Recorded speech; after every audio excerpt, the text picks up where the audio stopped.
Chapter 130. The temporary nanny, Shi Sheng, wanted nothing more than to kick a certain young master to death.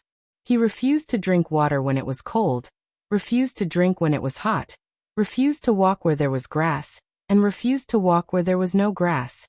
Why didn't he just go to heaven? Xiaoji, do you want some water? Lin Yin walked back from the front line and handed a bottle of water to Shi Sheng. She glanced at the youth leaning against the tree and asked in a low voice, "Why are you with young Master Fu? He's famous for being hard to please." Shi Sheng looked up at the sky, speechless. This was fate. In the past, she had always been the one tormenting others. Now someone was finally tormenting her. So was this the so-called, every dog has its day? Last night, she should have ignored the system's screams and let him die there. Lin Yin was a little afraid of Fu Qin. When Fu Qin lifted his head to look at her, Lin Yin instinctively shrank behind Shi Sheng. Fu Qin didn't even look at her. He glanced at Shi Sheng, then lowered his eyes. "Xiaoji." Lin Yin tugged at Shi Sheng nervously. "Are you really going to be with him the whole way?" Young Master Fu was like a ticking time bomb. If it were her, she definitely wouldn't be willing to be within a meter of him. Yes, she had chosen this path herself, so she had to finish it even if she had to kneel. And then she would kill this guy to vent her anger. Lin Yin gave Shi Sheng a look that said, "Good luck." Then she quickly left the two of them. The team walked and stopped. When it was almost dark, they finally found a flat area to set up camp. Apart from the limited food they brought, they had to find everything else on the mountain. Because there were students coming every year, there was a lot of edible food on the mountain to ensure that they didn't starve to death. The men and women split the work. The girls cooked, the boys looked for food, and the other half set up the tents. Shi Sheng's things were held by a few of the boys. So when the boys handed the things to Shi Sheng, some of them felt indignant and began to mock them. What's wrong with these boys? They didn't want to help just now, and now they're fighting to help Beiji. She's beautiful and rich. So what if he's trying to curry favor with her? Look at how cold she is. He won't be able to get anything out of her. The boys and Shi Sheng heard what she said, but Shi Sheng looked normal. The boys didn't say anything, so they put the things away and went back to their seats. The Shi Sheng's tent was bigger, while Fu Qin's was smaller. Fu Qin stood between the two tents for a while, then suddenly bent down and entered the Shi Sheng's tent. Shi Sheng reached out to pull him out. This guy wants to usurp the throne. I'm so angry. Fu Qin gripped the tent's frame and said indifferently, "Or no one will sleep." Shi Sheng gnashed his teeth and glared at Fu Qin. "Do you think I won't kill you? If we're going to die, we're all going to die together." Fu Qin closed the tent in front of Shi Sheng. Shi Sheng was speechless. This line. Its eyes. What the hell are you trying to steal? Shi Sheng was infuriated by young Master Fu. After dinner, Shi Sheng raised her phone to look for a signal. When she finally finished her call, Shi Sheng found herself in a completely unfamiliar place. She couldn't see any light from the campsite. She took out her iron sword and prepared to fly back. As soon as she took out her iron sword, she heard a rustling sound not far away. It sounded like something heavy was being dragged, mixed with the sound of footsteps. In the middle of nowhere. Did someone kill someone and dump a corpse? A few thoughts flashed through Shi Sheng's mind. Her eyes lit up, and she immediately walked in the direction of the sound. After passing through some weeds, she saw a flashlight flashing in front of her. Shi Sheng saw a person in front of her. The light was coming from his waist, and he was dragging someone along with him. In the gloomy forest, this scene was actually a little scary. But Shi Sheng wasn't unfamiliar with the man. Gao Anlang. The person he was dragging wasn't a stranger either. It was Jiang Nana. Gao Anlang stopped and scanned the surroundings with his flashlight. When he felt that it was safe, he fixed the flashlight in one place and then took out a video camera to assemble it. After he was done, Gao Anlang walked toward the unconscious Jiang Nana. He didn't make a move right away. Instead, he woke Jiang Nana up and admired the panic and fear on her face. Those who were in this circle more or less knew a thing or two about Gao Anlang. To those rich young ladies, Gao Anlang was someone they had to be wary of. The Gao family was definitely one of the top wealthy families. They could bankrupt your family with just a word. Jiang Nana didn't expect to fall into the hands of this devil. She was clearly right, Ji Xiaoyu. It was her. Ji Xiaoyu was the one who provoked her and led her to a place where there was no one around. Then, she lost consciousness. Well, Jiang Nana's mouth was gagged, and she could only make muffled sounds. Her eyes were filled with hatred.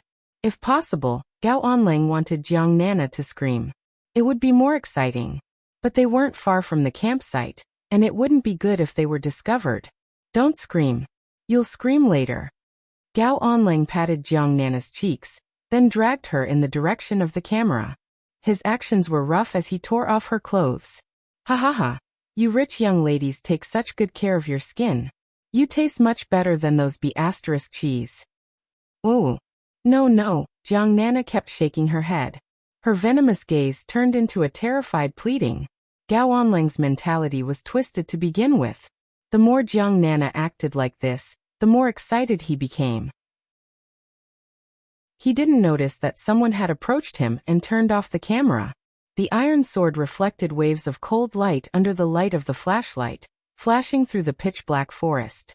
When the cold object touched Gao Onlang's neck, he shuddered. A gust of cold air rose from the bottom of his feet, suppressing the excitement in his body. Who is it?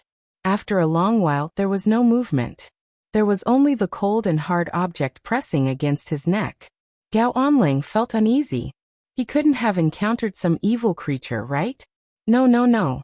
He had the amulet given to him by the expert. Those things couldn't get close to him. It had to be a human. At the thought that it was a human, Gao Onlang wasn't as scared as before. Instead, anger rose in his heart. Who was Gao Onlang? How dare someone scare him like this? He wanted to turn around to look. Suddenly, he felt a sharp pain on his neck. He smelled blood, then his vision turned black. He lost consciousness. Shisheng kicked Gao Onlang, who had fainted, and cursed in a low voice, "Bastard." Using the word bastard to describe him was overestimating him. Jiang Nana had been scared out of her wits. At this moment, she was still shaking her head. Shisheng went forward and slapped her twice. Jiang Nana was stunned. In her hazy vision, she seemed to see a familiar face. Then her head tilted to the side and she fainted. Shisheng looked at his hand. He didn't use much strength. Asterisk, please vote. 1300, please update. Chapter 131. Shisheng didn't untie Jiang Nana. It would be troublesome if she woke up and screamed. First, she stripped Gao Onlang and carved the words "I'm a beast" on his chest and back. Then, she used a camera to record it from all angles. The iron sword pointed at Gao Onlang's important parts. Wouldn't it be letting him off too easily if he were to be beheaded now? Shisheng put away the iron sword and took out a porcelain bottle. He poured out a black pill and fed it to Gao Onlang. Didn't he like girls? Don't even think about touching girls in the future. Shisheng glanced at the bottle. His expression became strange for a moment. He muttered, "It's expired. I wonder if there are any side effects." He wasn't afraid of any side effects. At worst, he'd die. Shisheng dragged Gao Onlang to a ravine in the distance and threw him down. "Gao Onlang, don't die like this. Otherwise, everything I did just now will be in vain. We'll have plenty of time in the future." By the time Jiang Nana woke up, it was already the next morning. The army green tent above her head made her feel a bit dazed. Was she dreaming? Jiang Nana quickly checked her body. She didn't feel any discomfort, but the marks on her wrists confirmed that she had been tied up by that beast Gao Onlang last night. How did she come back? Jiang Nana tried hard to recall what had happened last night. Beiji. The last person she saw was Beiji. Jiang Nana quickly crawled out of the tent. It was still early, so only a few students had woken up and were washing up. There weren't many tents around Shisheng and Fuqin's tent, so it was easy to recognize them. She ran over as fast as she could in her life, crying out her name. "Senior Beiji, Senior Beiji." The camp was very quiet. Jiang Nana's voice wasn't loud, but it was still heard by many people. Those who hadn't woken up were also woken up. They all came out of their tents and looked over. "Nana, what's wrong?" A few girls who were close to Jiang Nana were the first to react. "Nana, why are you crying? Don't cry. What's going on?" Why are you looking for Senior Beiji? Nana, say something.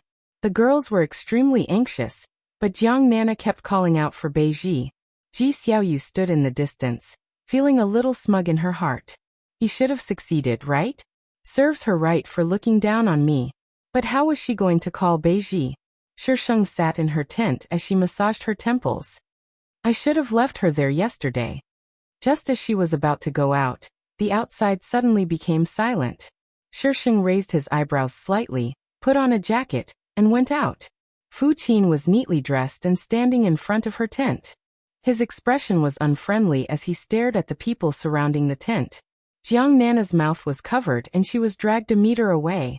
When she saw the Shisheng coming over, she somehow mustered the strength to break free of the restraints and run over. She even ignored Fu Qin and ran straight for the Shisheng. Senior Beiji last night. Do you want everyone to know about this? Shisheng interrupted Jiang Nana. Let's talk inside.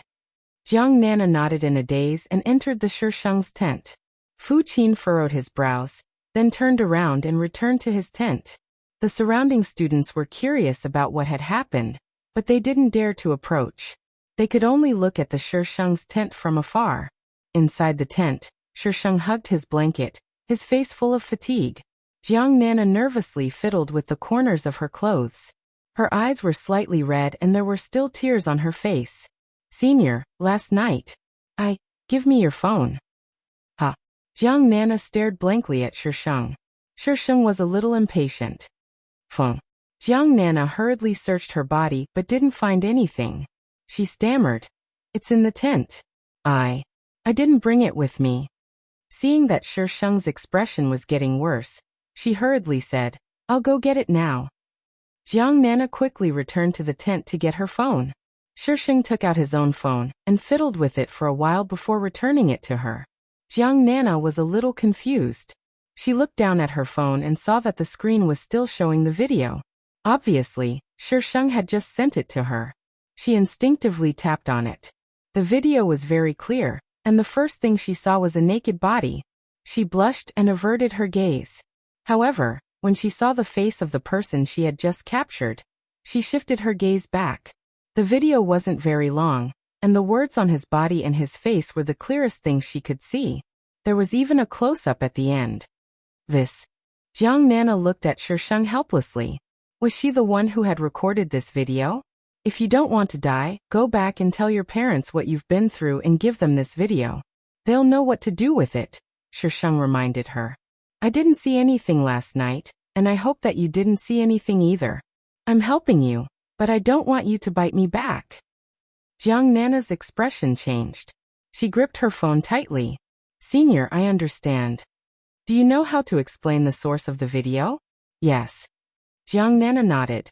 Jiang Nana applied for leave that day and went back to the city.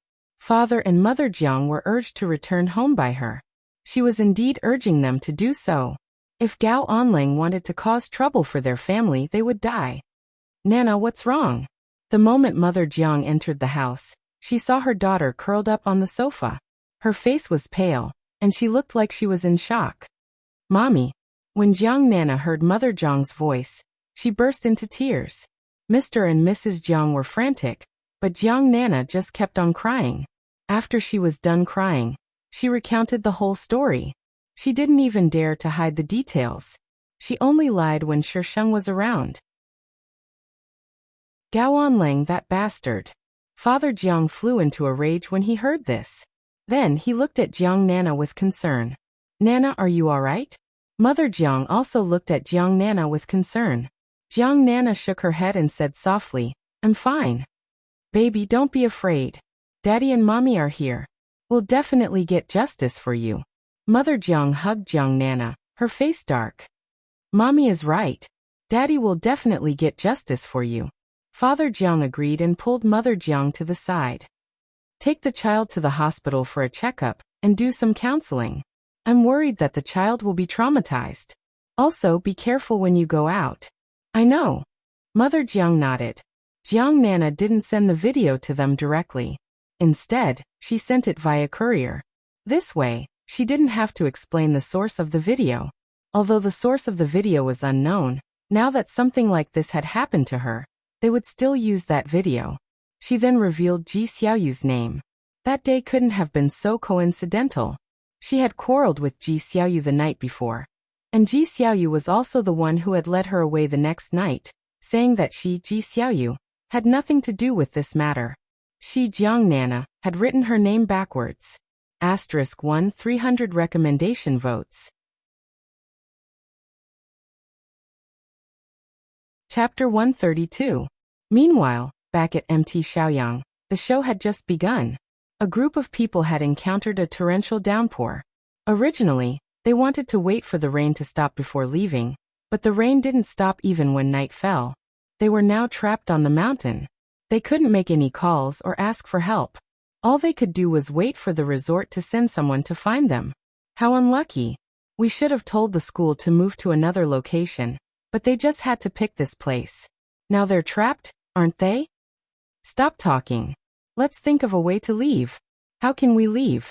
It's raining so hard and it's so dark. Leaving the mountain now is suicide. That's right. Not only do we have to go down the mountain, but we also have to go up the mountain to reach the resort. Let's just wait for the resort to find us. The teachers had gathered the students together. Some of the tents had been abandoned, so each tent held 2 or 3 people. Shisheng leaned against the tent, listening to the sound of rain and the faint sounds of people outside. His expression was calm. Fu Qin sat closer to the tent, thoughtfully sizing up Shisheng's silhouette. Whoosh! The sound of rain grew louder. Mixed in with the sound of rain was the sound of weeping. It made one's scalp go numb. After an indeterminate amount of time, a sudden scream rang out from the darkness. Then, the entire campsite was thrown into chaos. Cries and screams filled the air. Shisheng opened his eyes, grabbed the flashlight beside him, and shone it on Fu Qin. Fu Qin's eyes were wide open. It was obvious he wasn't asleep. When the light shone on him, he didn't even blink. In this kind of environment, it was inexplicably creepy. We need to leave this place. Shisheng shone the flashlight outside. Fu Qin didn't say a word as he stood up. But as he did, he suddenly felt a wave of dizziness and collapsed to the ground. The tent wasn't wide to begin with, so Shisheng was hit squarely. The youth's slender body fell on top of her, catching Shisheng off guard. The force of the impact sent her flying out of the tent. She was immediately drenched by the heavy rain. F***ck. Shisheng crawled up from the ground. Fu Qin wasn't far away, and the flashlight had rolled even farther away. Shisheng brought Fu Qiong into the tent, and went to pick up the flashlight. Fu Qin's expression was unsightly, and he even seemed to be in pain. Faint groans escaped from his throat. Shisheng frowned. She closed the curtain of the tent, and took out the box that Uncle Jian had given her. There was a lot of medicine inside. Shisheng took a few glances, and picked up a specially marked medicine bottle. A quick-acting medicine. Shisheng had just stuffed the medicine into Fu Qin's mouth when Fu Qin spat it out. Shisheng. She stuffed it again, but it was still the same. Flips table. Are you doing this on purpose? Feed him with my mouth. What a joke.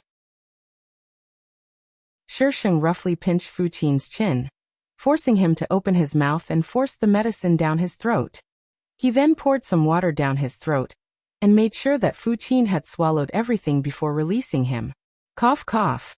Fu Qin coughed, his complexion even worse than before. Fortunately, he was unconscious and did not know that he had been treated so rudely. Senior Beiji, it's starting to slide. We have to leave this place.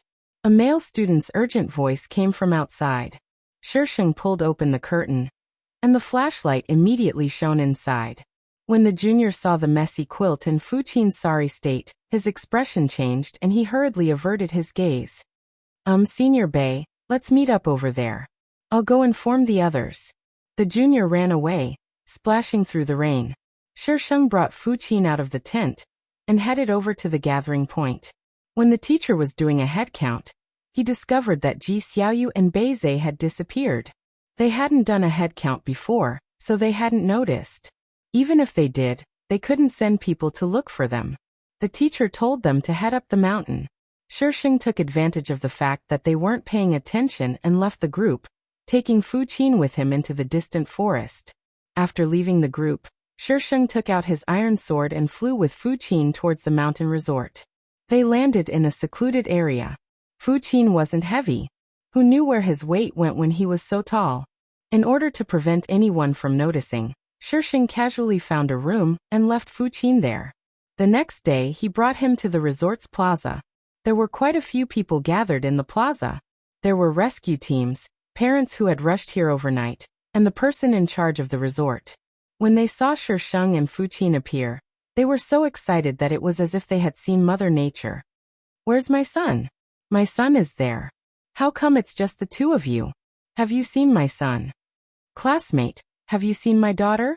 She's in the 3rd class. She's wearing a pink jacket." Shisheng's head hurt from the chatter. Not only that, but they also surrounded him so tightly that not even a drop of water could trickle through. "Motherfuckers, can't you see that I'm carrying a person on my back? This person is about to die. Do you all want to become murderers?" Shisheng roared. "Where's my son?" Not only did these people refuse to move aside, they actually became even more aggressive. They reached out and tugged at Shisheng. "Have you seen my son?" Shisheng staggered from the tugging, causing Fu Qin to fall off her back. The crowd was about to overwhelm her. Chain Quest 19. Protect Fu Qin from harm. Shisheng grabbed Fu Qin and pulled him in front of her. The iron sword suddenly appeared in her hand. She swung it upward, and the people surrounding her immediately retreated. The iron sword spun in a circle, instantly creating a vacuum. "I'm not your son's nanny. How would I know where they are? If you have the ability, go look for them in the mountains. Why are you all crowding around I?" Shisheng was furious. If they weren't in the modern world, she would have chopped these people up a long time ago. It was their problem to worry about their son. What did it have to do with her? "How can you be like this, female classmate? You're with them. Why are you so fierce when we're just asking? Don't you have any manners? You keep calling me I. Ha! Is that the right attitude to ask? Are you trying to kill me?" Shisheng sneered. "Even if I knew where they were, I wouldn't tell you. I'll say it again. If you have the ability, go look for them in the mountains." Her words immediately caused a huge commotion. The group of parents hurled abuse at Shisheng. But because of the weapon in her hand, they didn't dare step forward. "Out of the way, out of the way." A group of bodyguards dressed in black suddenly cut through the crowd. When they saw Shisheng and Fu Qin, they all became excited. "Young Master, Miss Bei. Uncle Jian, the young master and Miss Bei have returned." One of the bodyguards took Fu Qin from Shisheng's hands, then escorted Shisheng away. "You'll be fine if the young master is fine. But if anything happens to the young master, none of you will be able to escape," one of the bodyguards said before leaving. They had been standing quite far away just now, so they hadn't been able to see clearly when Shisheng appeared before they were blocked by those people. But they had heard Shisheng's words. "Don't try to reason with villains. Villains don't listen to reason." Kagan, thank you for the gifts. Chapter 133. Everyone looked at each other. Those people were from the Fu family, so they naturally knew who they were. When they learned that young Master Fu was in the mountains, they were relieved. The Fu family would definitely find him in the shortest time possible. Just a moment ago, they even sent a helicopter into the mountains. In such a short time, the Fu family's helicopter had arrived before the rescue team's helicopter. This was enough to show the Fu family's power. But they actually blocked young Master Fu's way? No one was wondering who that arrogant girl was. How could someone who could stay by young Master Fu's side be an ordinary person? Fu Qin was sent to the city by helicopter. Shisheng looked a little worse for wear, but he didn't have any injuries. After taking a shower and changing his clothes at the hospital, he revived on the spot. She originally wanted to leave, but the system gave her another mission. Chain Mission 20, accompany Fu Qin. F***CK. Why didn't you let I marry him? This mission makes me want to kill someone. F***CK. When Shisheng went to Fu Qin's ward, the doctor and Uncle Jian were standing outside talking. Young Master Fu took his medicine on time, so he's fine. He just had a fever after being drenched in the rain. He'll be fine after his fever subsides. How's the young master's body? The doctor was silent for a moment. Then his tone turned serious. Old Jian, we've been friends for many years. To be honest, with young Master Fu's body, even if he takes medicine, he won't be able to hold on for long. Give me a rough estimate. Uncle Jian looked like he'd aged 10 years in an instant. Sigh, if young Master Fu takes his medicine on time, he'll probably have half a year left. But if he doesn't, he'll only have about 2 months left. The doctor shook his head and left with a sigh. Uncle Jian stood there for a long time without responding. It wasn't until Shisheng walked over that he raised his head and glanced at Shisheng. His lips moved, but not a word came out. He opened the door to the ward and gestured for Shisheng to enter. Fu Qin was still unconscious. He lay on the pale bed, looking even more frail than before. Miss Bei. Uncle Jian helped Fu Qin tuck in his blanket. He turned around and said seriously, I have a favor to ask. Don't entrust me with anything. I refuse. I'm not going to take care of an idiot.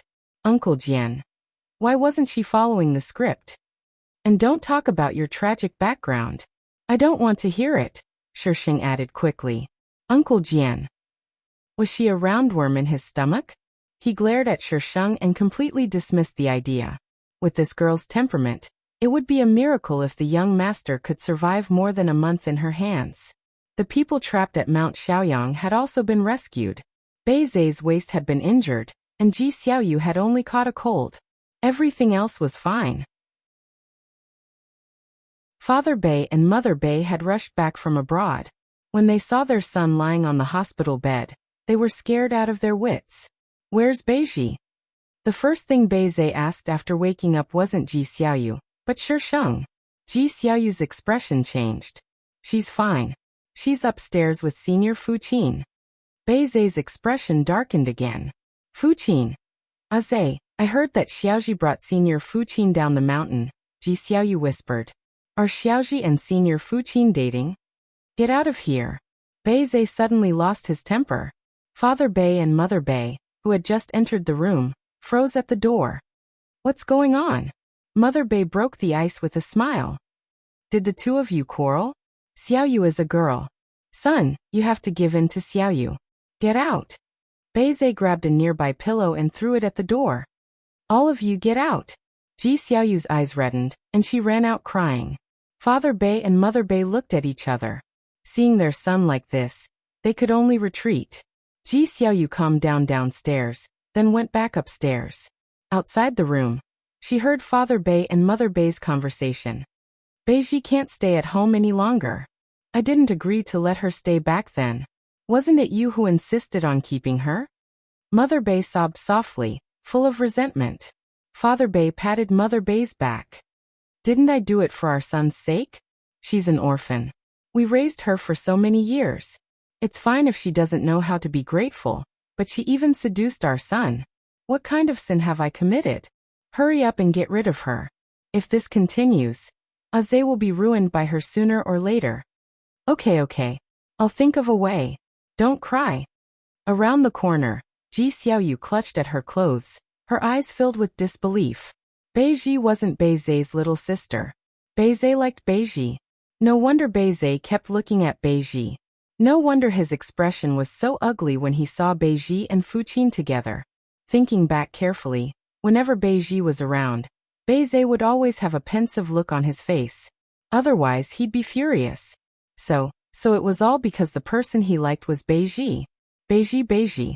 Why was it always her? The jealousy in Ji Xiaoyu's heart suddenly exploded, and the feeling she'd suppressed for so long exploded. Bei Zai was hers. She definitely wouldn't give Bei Zai to anyone else. Just as she sorted out her emotions and prepared to go back, her phone suddenly rang. She glanced at the name on the screen, and her heart skipped a beat. She quickly walked to a secluded place to answer the call. A special ward. Ji Xiaoyu stared at the person on the bed in disbelief. You. How did you end up like this? Gao Onlang's entire body was wrapped in bandages. Only his face wasn't bandaged, making him look like a mummy. Ji Xiaoyu. Gao Onlang's voice was very hoarse. You dared to play with me. I didn't. Ji Xiaoyu shook her head. How did you end up like this? Jiang Nana she.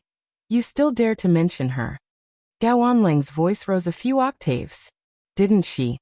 Jiang Nana cried so hard that day. Could it be that not only did he not succeed, but he ended up like this because of Jiang Nana?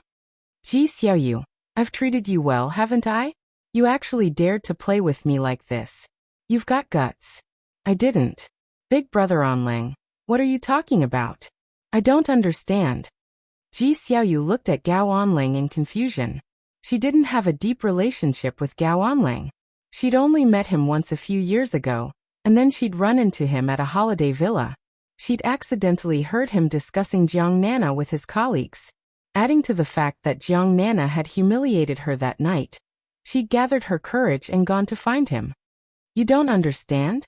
Teach this slut a lesson. At some point, two men had appeared in the room. Ji Xiaoyu felt that something was wrong and wanted to run.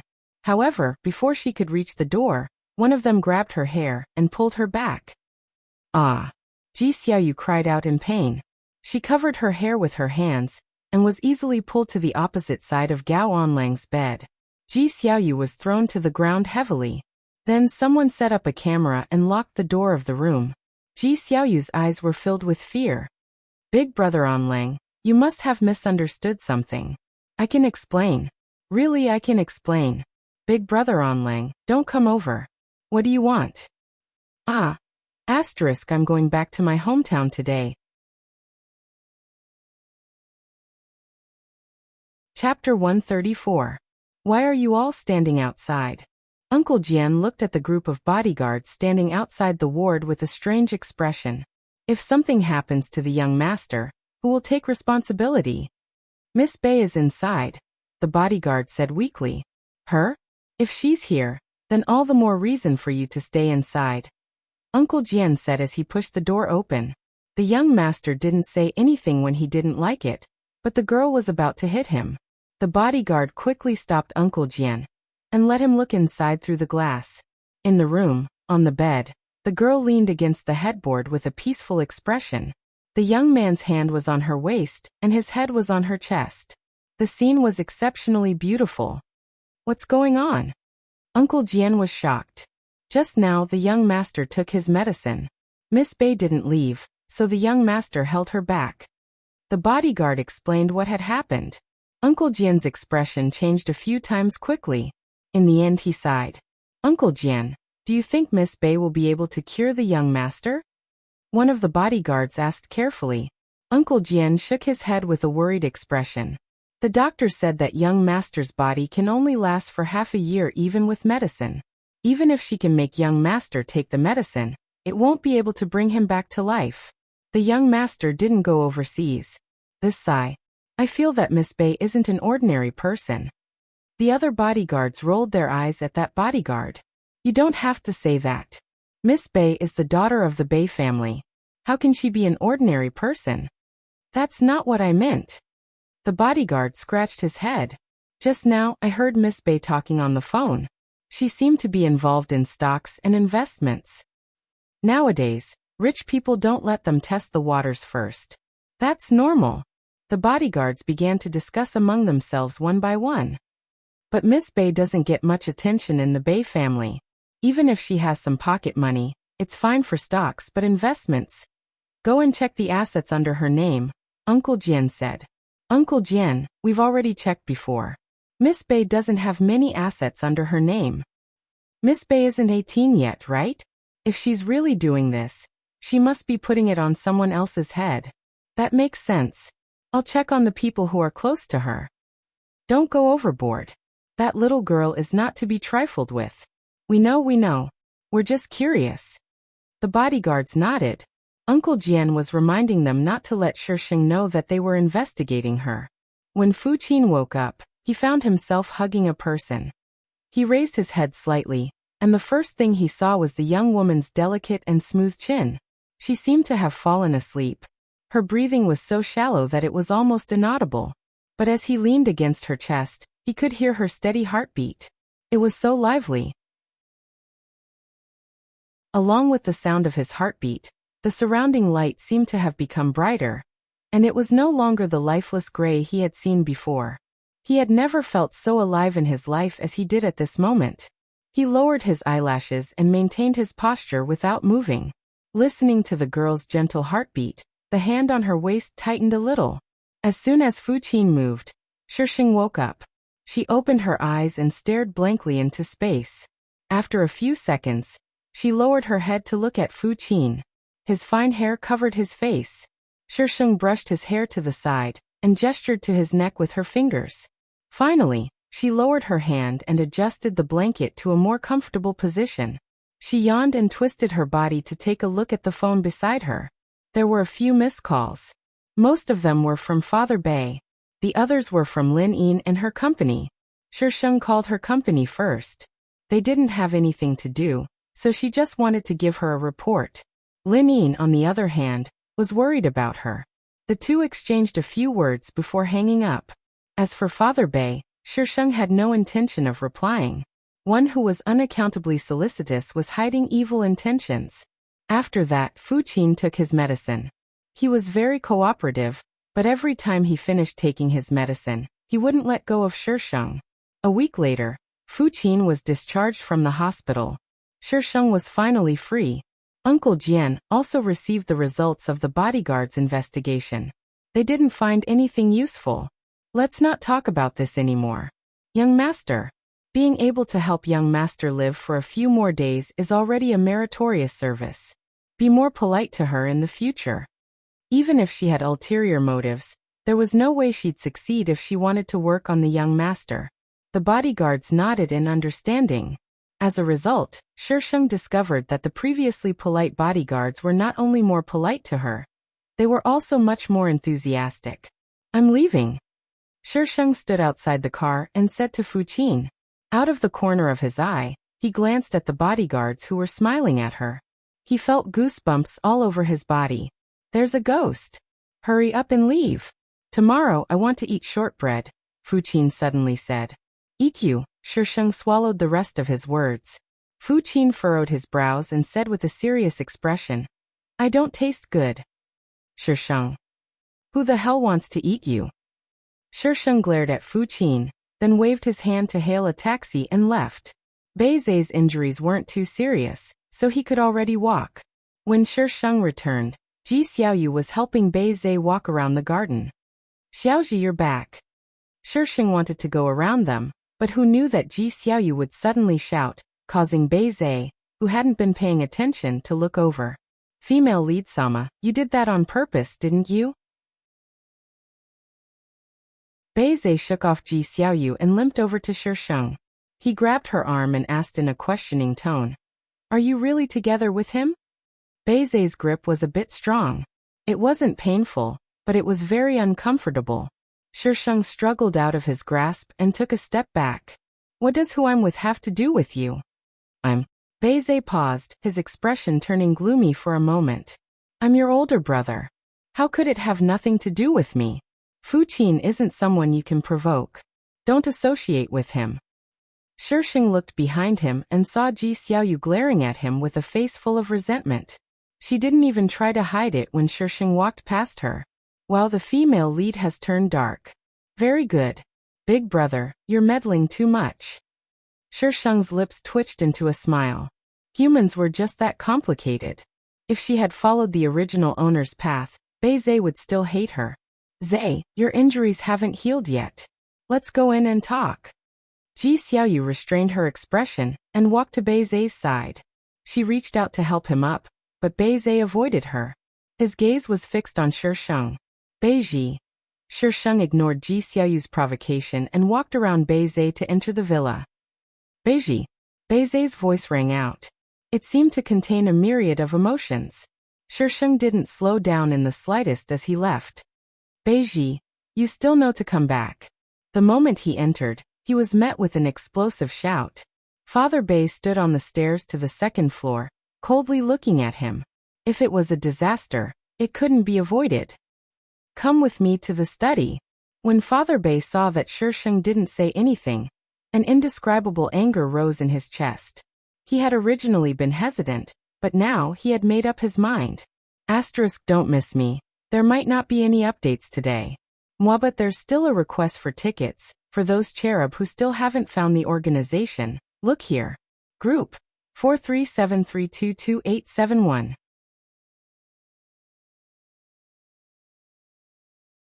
Chapter 135. In the study, Shisheng stood in the middle of the room while Father Bei sat behind his desk and spoke in a businesslike manner. You're all grown up now and we can't control you anymore. But as a child of the Bei family, we've given you a good life and a good education. Now you have to do something for the Bei family. Shisheng listened quietly to Father Bei's long speech. The Gao family has the intention of forming a marriage alliance with us. You're the only daughter of the Bei family. After you graduate from high school, you'll be engaged to the third son of the Gao family. The third son of the Gao family was Gao Onlang. Don't you know what kind of person Gao Onlang is? Are you trying to push me into a fire pit? Gao Onlang didn't die. He was really lucky. Scourges live for 1,000 years. The ancients didn't lie. Shisheng's calm reply surprised Father Bei. He thought she'd make a scene. Who knew she'd be so calm? The Bei family is in a life-and-death situation.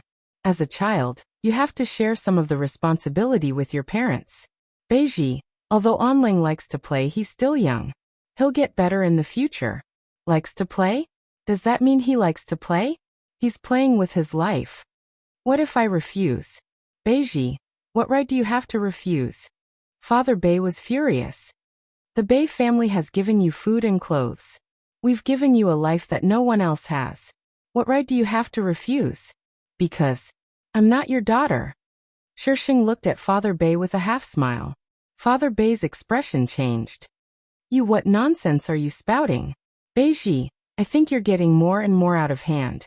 How can you say something like that? I'm spouting nonsense? Then why don't you care about your daughter at all? You've given her a good life. But other than that, what else have you given her? Father Bei opened his mouth, as if he wanted to say something. But he felt that saying anything would be pointless.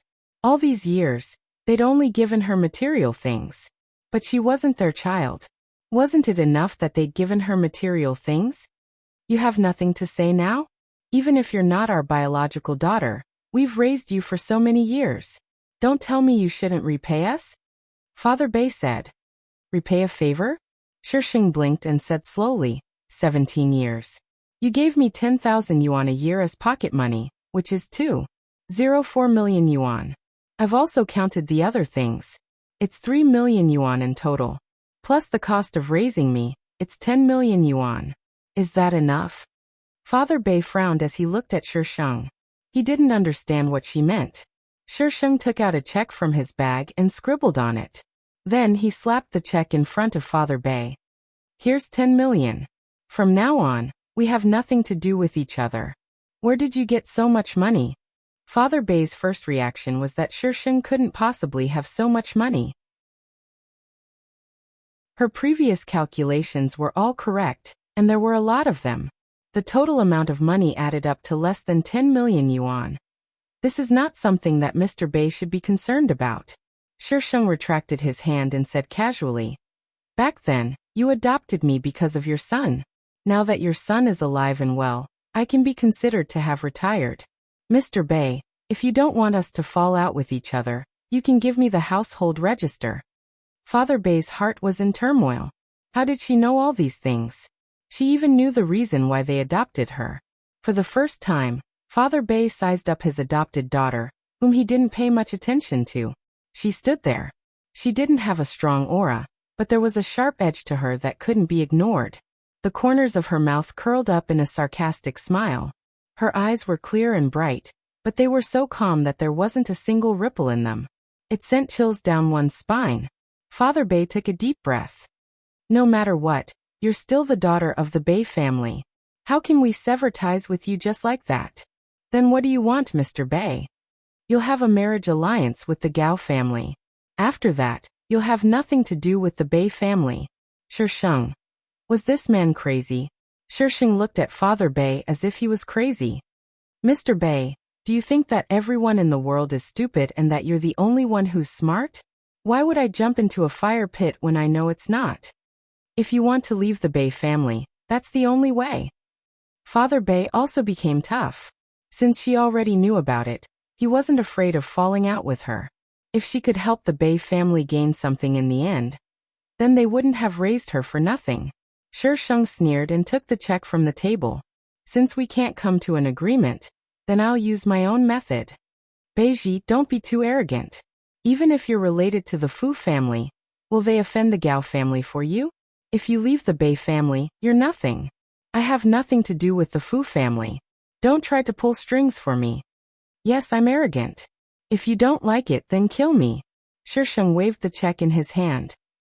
Mr. Bei, the next time we meet, I hope you'll still be so brilliant. Father Bei was angered by Shi Sheng's arrogance. He grabbed something from the table and threw it at him. Ingrate. If it weren't for us, you would have died long ago. That's right. If it weren't for me, your son would have died long ago too, Shi Sheng replied casually. Father Bei was speechless. When Bei Zhe was so sick, they'd tried everything, but to no avail. Yet after she brought him back, he started to get better. They didn't even use medicine. Shi Sheng packed up and left the Bei family villa. She hadn't touched the original owner's belongings. She only brought a few clothes and her own belongings, so she didn't have much. Standing outside the Bei family villa, Shi Sheng glanced back. She didn't want to deal with the Bei family. After all, she was lazy. But of all things, Father Bei still wanted her to marry Gao Onlang.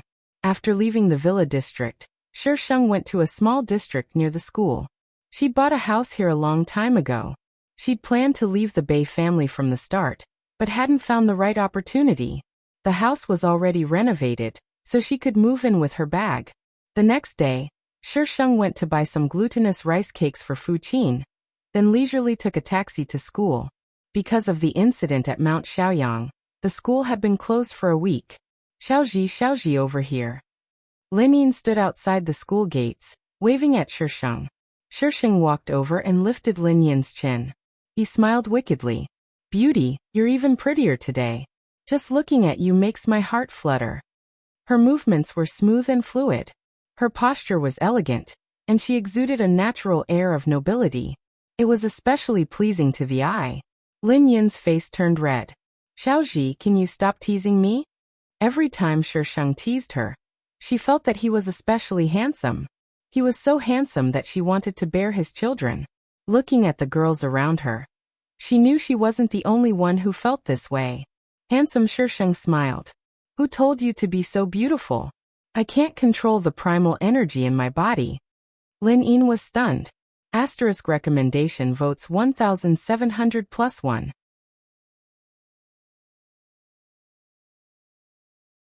Chapter 136. Alright Xiaoji. Lin Yin suddenly thought of something and pulled Shi Sheng to a secluded area. There's a rumor going around that you're dating young Master Fu. Is that true? Huh. Where did this rumor come from? No one knew that she was accompanying Fu Qin in the hospital, right? It's that day at Mount Shaoyang, someone saw you and young Master Fu. Lin Yin's voice trailed off, and her face turned red. Shi Sheng rolled his eyes speechlessly.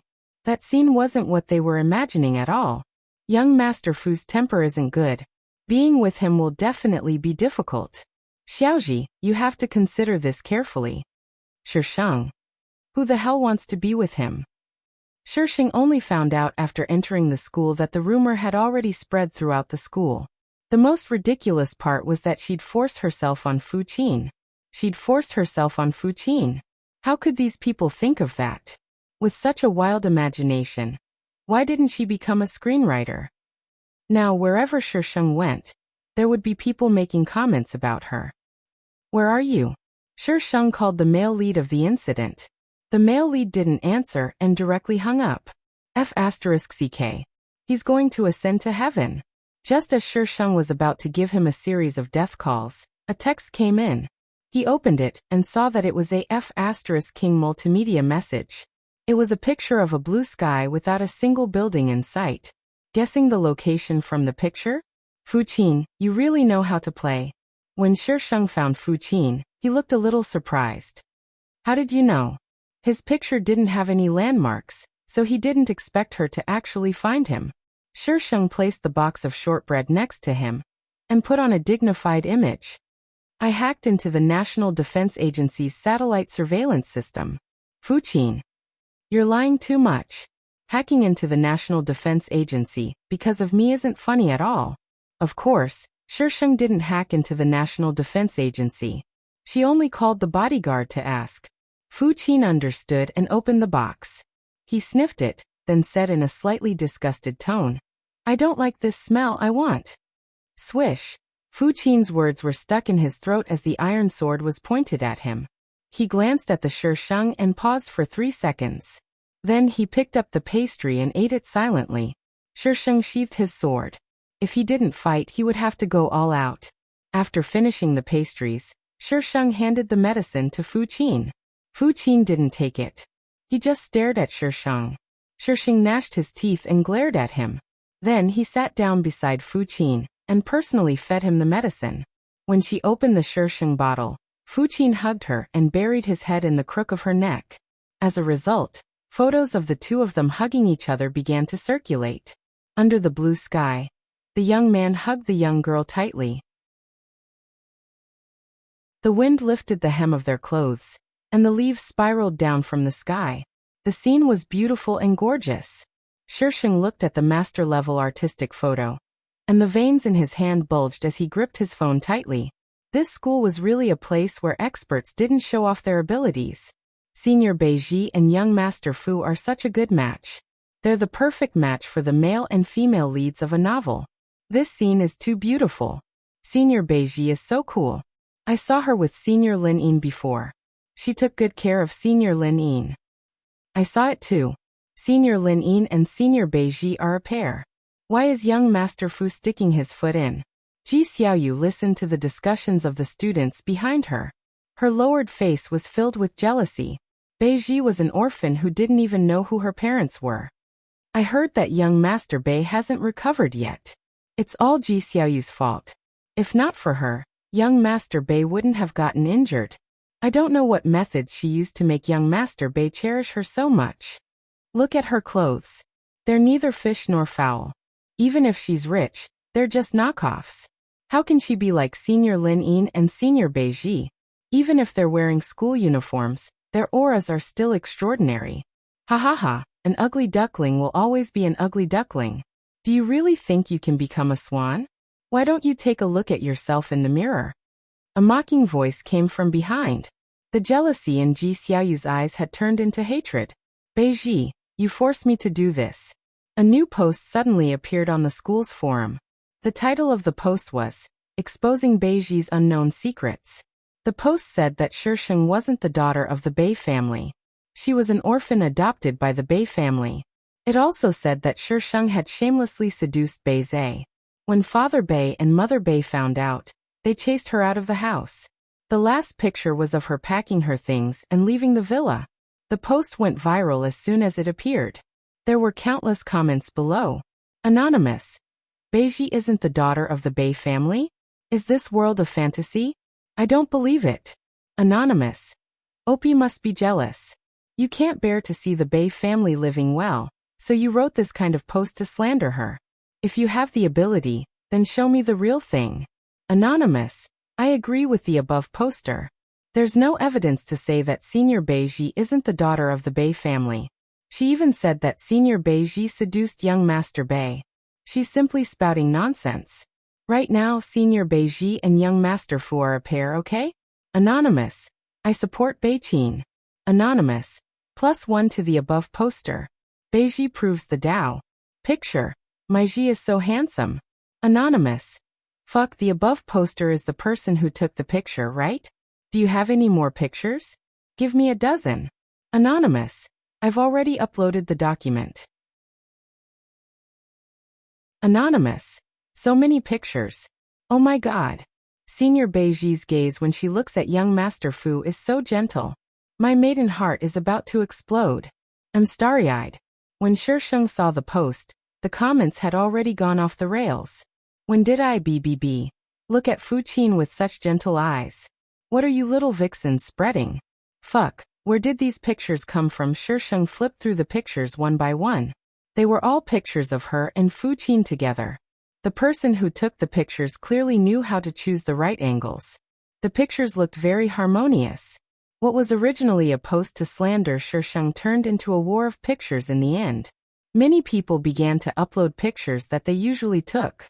Most of them were of Shisheng and Linyin. Young Master Fu rarely came to school. Even if he did come, they might not be able to see him. Many people cried out that Shisheng and Linyin were the real match. Jinjin. This was the real CP. Those who supported the Beijing CP were naturally not convinced.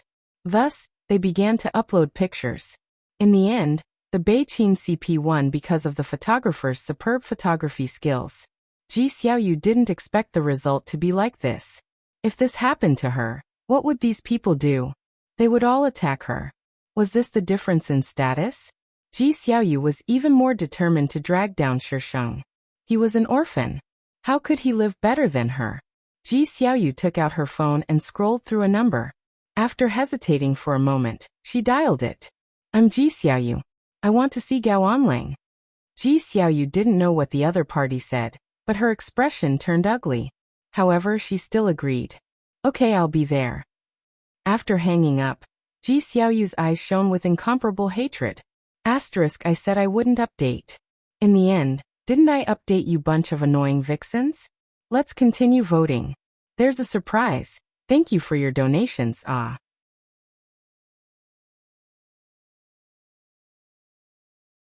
Chapter 137.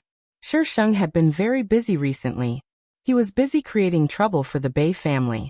Miss Bei, the Bei family is flourishing. We're hitting a rock with an egg. It's not wise, the professional CEO hired by Shisheng said agitatedly. Shisheng crossed his legs and sat there without a care for his image. He even had an ice cream in his hand. After licking it, he said, an ant's nest can cause the collapse of a 1,000-mile dike. As long as you persevere, there's nothing you can't do. But you still need ants. Miss Bei, we're all alone now. Apart from me, there are only a dozen people in the company. How are we going to destroy the huge Bei family? Shisheng rolled his eyes at the professional CEO. Who asked you to do it? Do you think you're Neza? The professional CEO was speechless. Shisheng swallowed the ice cream in a few mouthfuls and said slowly, in this world, there are many people who want to destroy the Bei family. What you need to do is to find these people and provide them with information. The professional CEO was enlightened. He gave his boss a thumbs up in his heart. Of course, he didn't show it on the surface. He was afraid that she would become arrogant. Have you found the person I asked you to find? Yes, but the salary. Give him as much as he wants. Of course, he has to have the ability to do it. If he can do it, there'll be a bonus. Then no problem. Do it. There's nothing to be afraid of. We don't have any assets. We're not afraid of those people investigating. The professional CEO was speechless. Yes, we don't have any assets. Damn it, you're in the business of fishing for unconventional means. All your money is in the stock market. Find a few more hackers. We'll form a small team and specialize in selling information. Shisheng continued, we need good ones. It'll be best if they can sell information about the country. The professional CEO was speechless. Boss, what are you trying to do? Start a world war? Also, do you think hackers are cabbages that can be found on the street? Talents like these either work for the country or are the key targets of the country. How can you just poach them? Work hard and you'll get a monthly salary of 10 million renminbi. It's not a dream for you to reach the peak of your life and marry a beautiful and rich woman. Shisheng patted the professional CEO's shoulder and walked away leisurely, ignoring the stunned professional CEO. The professional CEO only wanted to take the money and run away. The liquid funds in his account were now more than 100 million. He did not know why this little boss was so confident in him. Many years later, the professional CEO recalled why he did not run away. He thought that it was probably because he realized that following this boss, money was really just a number. Beishar Enterprises had lost 2 major projects in a row and suffered heavy losses, but it was not enough to shake their foundation. But in the following period of time, all sorts of situations emerged one after another. They lost their projects and orders. It seemed like the people who were against Bei Enterprises had all come looking for them. Unfortunately, they couldn't find anything. The other party had gone through the proper channels, and all the procedures were legal. There's a traitor. There's definitely a traitor. One of the directors slammed the table and roared. We were about to sign the contract. Why did they sign it with Tianqin's people at the last minute? Father Bei sat at the head of the table with a serious expression. All the senior management of the company have been interrogated. There's nothing out of the ordinary. The recent events are very strange. It's obvious that someone is targeting us. Did we offend anyone recently? A more rational director asked. Those 2 projects must have offended some people, but those people are not so capable. Many companies were eyeing the 2 projects that they had lost previously. But in terms of ability, the Bei family was better. A group of people sat in the meeting room, but they could not find any clues.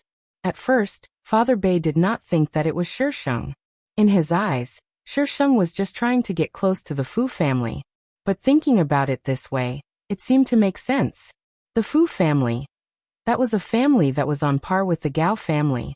The Gao family was in charge while the Fu family was involved in the underworld. These 2 families were in charge of the black and white sides. If the Fu family was targeting the Bei family, then all the strange things that had happened recently could be explained. After the meeting ended, the first thing Father Bei did was to call Shisheng. But Shisheng had already blacklisted his number. Naturally, he could not get through. Father Bei thought for a while, and decided to visit the Fu family. It was said that the Fu family had been around since the Qing dynasty. The old mansion was very old, and every flower and tree exuded a classical elegance. Mr. Bei, please wait a moment. Our master will be here soon. A servant invited Father Bei into the living room. He waited for nearly half an hour, but Father Bei could not show any signs of frustration. Fu Rao was pushed in by someone. Father Bei was slightly surprised. He had only heard of the head of the Fu family, but he never knew that he was disabled. Fu Rao exchanged pleasantries with Father Bei. Fu Rao went straight to the point. May I know why Mr. Bei is here? It's about my daughter and your son. Father Bei straightened his body. Fu Rao raised his eyebrows slightly. What happened to Xiaoqin and Miss Bei? Mr. Fu, you don't know? Father Bei looked at Fu Rao, trying to read his expression. But Fu Rao was confused. Xiaoqin and I don't have a good relationship. I'm not allowed to talk about his matters. What did he do? Father Bei was doubtful. He didn't know if he should believe Fu Rao. If he really didn't know, then it wasn't the Fu family who did it. Then who could it be? It's nothing big. It's just that my daughter has been getting closer to your son. As a father, I naturally have to ask about some rumors. Father Bei compromised. If the Fu family didn't do it, and Beiji was really close to Fu Qin, then he might be able to get in touch with the Fu family. Fu Rao put on a confused expression the entire time, successfully fooling Father Bei. After Father Bei left, Fu Rao put away his fake smile and asked the middle-aged man beside him, "How's Xiaoqin recently?" Everything he said before was true. Fu Qin didn't have a good relationship with him, and didn't allow his people to talk about him. But as a father, he had to think of a way. The young master and Miss Beiji are together now. He's able to take his medicine on time. From the looks of it, the young master has accepted Miss Beiji. But the doctor still says that the young master only has half a year left. Have you contacted the overseas side? I've contacted them, but I'm afraid the young master won't agree. Fu Rao muttered. I only have one son. I can't watch him die. No matter what, I have to try. Go and invite that young lady over. The middle-aged man hesitated. It's not easy to invite Miss Beiji. What do you mean? Fu Rao raised his brows. How hard could it be to invite a young lady? Sir, you've heard of the recent crisis in Bei Enterprises, right? This young lady is behind it all. Or rather, she's the one who's controlling everything. Do you think it's easy to invite someone like that? Fu Rao chuckled. No wonder the head of Bei Enterprises came knocking on our door. He probably thinks we're manipulating things behind the scenes. I thought he was here to test our attitude towards that young lady. Please vote. Good morning.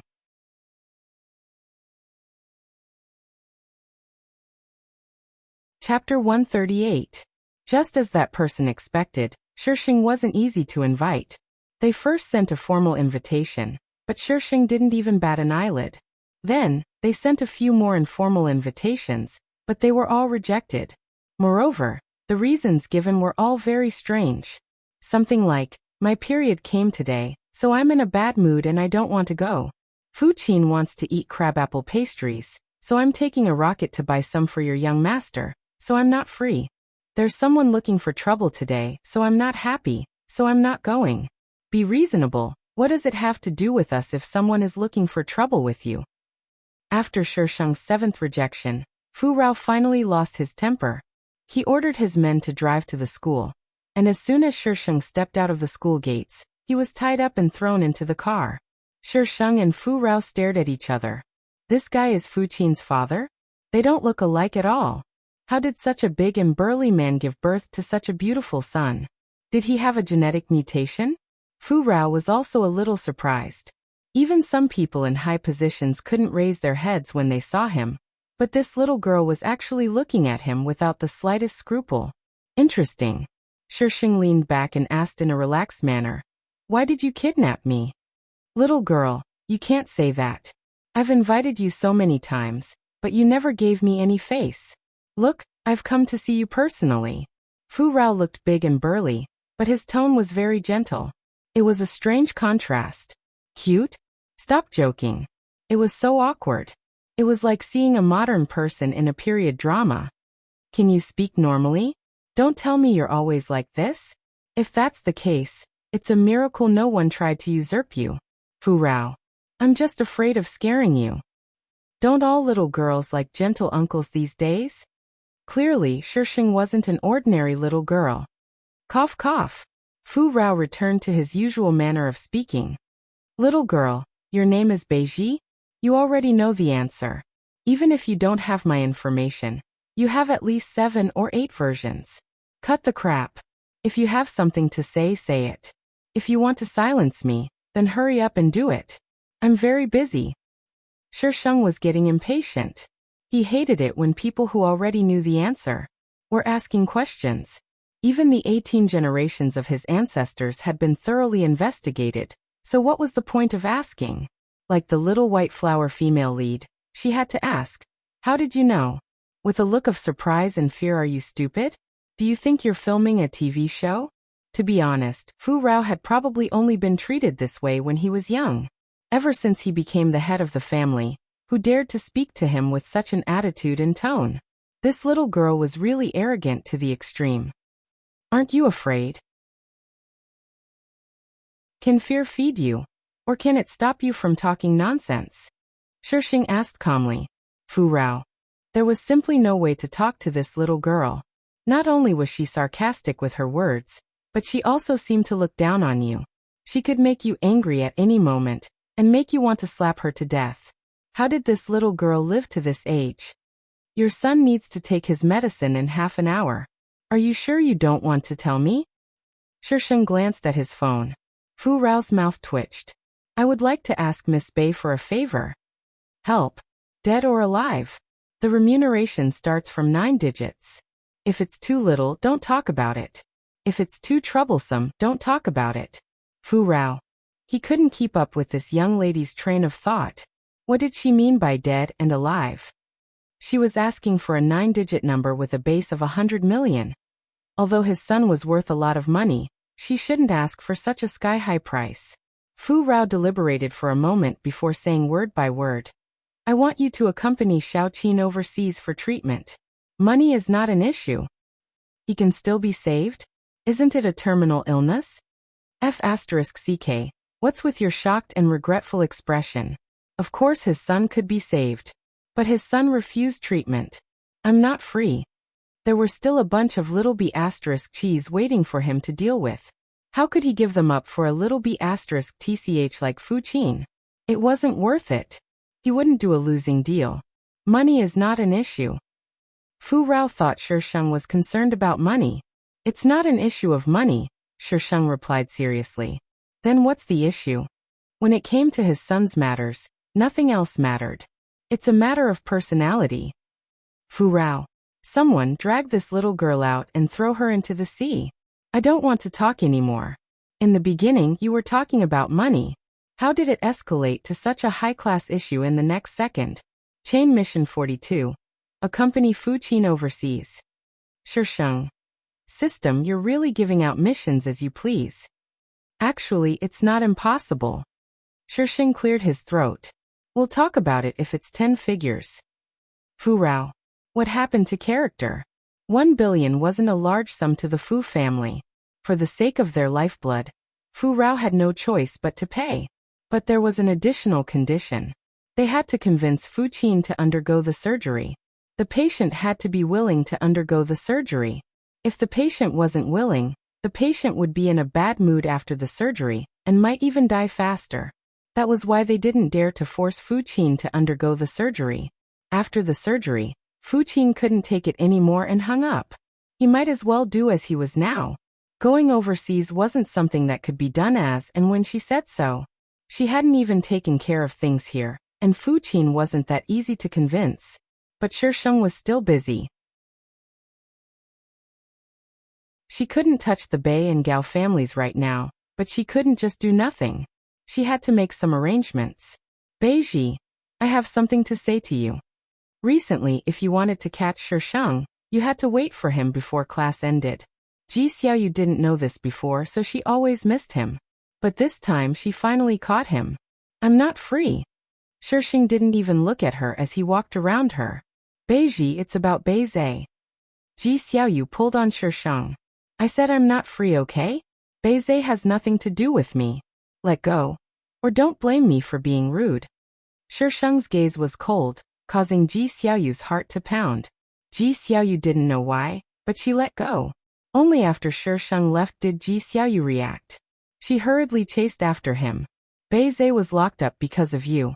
He's been on a hunger strike for 2 days. You should go see him.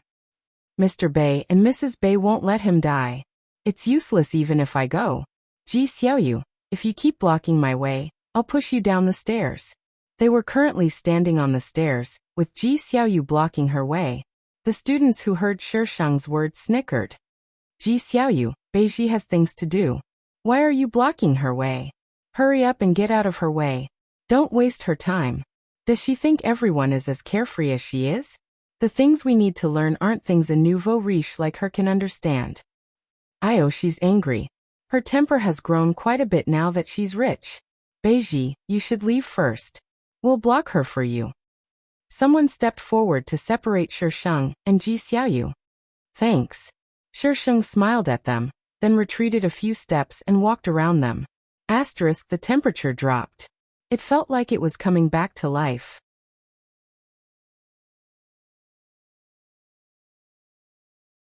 Chapter 139. Chat. Was there a need to tie them up for a chat? If you have anything to say to us, you can just come to our house. Why do you have to do this? Father Bei said calmly. I had no choice but to tie you up. Shisheng shrugged helplessly. I'm an orphan now. I have no power and no backing. How could I ask you to help me? That's why I had to resort to this. Father Bei. Wasn't the Fu family her backing now? Without the Fu family's help, how could she kidnap them so easily? Don't worry, I won't do anything to you. Shisheng waved his hand. You're all important people. I wouldn't dare to find a random place to kill you. Hearing Shisheng's words, Father Bei heaved a sigh of relief. As long as she had other motives, everything was fine. But before he could relax, he heard the girl muttering to herself. No matter what, you have to do a live broadcast. Only then will you be worthy of your high status. Father Bei almost spat out a mouthful of blood. He had really raised an ingrate. It had been more than 10 years. Even if he had raised a dog, it would have been enough. *TCH. Do you think you can run away? It's not a big deal that we're missing. The police will find us soon. Then you can just wait to spend the rest of your life in prison. What I regret the most is that I brought you back. TSK. Mr. Bei, are you sure you don't want to control your wife? If she angers me, I can't guarantee that I won't kill you right now. Shisheng laughed gloatingly. Anyway, I don't want you to stop me. Why don't you let me use your wife's blood as a sacrifice to my knife? What do you think, Mr. Bei? Beiji, don't you dare. Father Bei shouted. What do you want? Just say it. Shisheng paced back and forth and smiled sinisterly. Someone has already delivered what I want. It's boring to wait. Why don't we play a game? Beiji, don't be rash. Whatever you want, as long as the Bei family has it, we'll definitely deliver it to you. They had been kidnapped for almost 2 hours. The police should know by now. As long as they could stall for time, they would be saved. Father Bei gestured for Mother Bei to stop talking while he dealt with Shisheng. Shisheng pretended not to hear Father Bei's words. Don't worry. It's just a small game. The rules of the game are very simple. You should have seen it on TV. Choose one, you die. She lives, you live, he dies. Shisheng took out his phone and fiddled with it for a while. Then he moved a little distance away from Father Bei. Once he was sure that they couldn't see each other, he placed the phone in front of Father Bei. Come on, ladies first. Mr. Bei, you can choose first. On the phone screen was a photo of him and Mother Bei. There was a number on it. Whoever you choose will die. All you need to do is read out the numbers. Ladies first.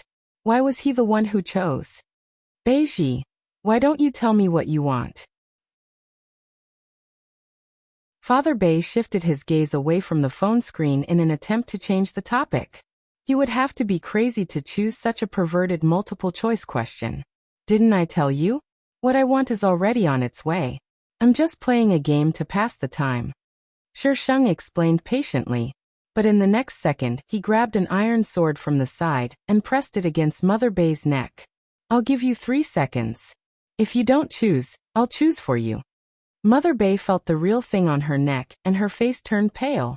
She wanted to scream, but she was stuck in her throat. There was a stifling air current in the air. 3, 2. Father Bei's breathing became faster and faster. He didn't believe that Shisheng would really use violence. This was murder. 1. As soon as he finished speaking, Shisheng increased the pressure on Mother Bei's neck. Immediately, a line of blood appeared on Mother Bei's fair neck. No. I choose 1. I choose 1. Father Bei was so shocked that his voice changed. You should have chosen earlier. Why did you have to force me to use violence and ruin my image? Shisheng removed the iron sword from Mother Bei's neck and placed it on Father Bei's neck. Well then, Mrs. Bei, it's your turn. Mother Bei was so scared that she went limp. She looked at the picture on the phone, then at Father Bei. She seemed to be in disbelief. Finally, she said in a trembling voice, 2. I choose 2. Shurong, what are you doing? Father Bei was anxious. For some reason, Mother Bei was furious. What am I doing? I should be the one asking you what you're doing. Shurong? Mother Bei glared fiercely at Father Bei. I was wrong about you. Shurong, what are you talking about? Shisheng narrowed his eyes and smiled faintly. He waved his phone and interrupted Father Bei. The game is over. I won't do anything to you. You don't have to be so nervous. It's just a little game to pass the time. Father Bei and Mother Bei. You didn't look like you were playing a little game just now. Shisheng showed Father Bei the picture. The first picture was Father Bei and the second picture was Mother Bei. Father Bei chose the first picture, which was himself. However, he showed Mother Bei the first picture and Father Bei the second picture. Mother Bei thought that Father Bei had chosen her, so she chose the second picture. Smart people who trusted each other could easily see through this little trick. Clearly, Father Bei and Mother Bei's relationship wasn't as good as it seemed. The trust between them was very weak. When Shisheng said that the game was over, he really took it seriously. He even stuffed their mouths shut. After that, Shisheng left, leaving the other big men to watch over them. Shisheng went down from the second floor just as Beizei's car arrived. There were no police officers behind him. Shisheng looked at him with satisfaction. Beiji. When Beizei saw Shisheng, his eyes lit up with excitement. His greedy gaze lingered on Shisheng.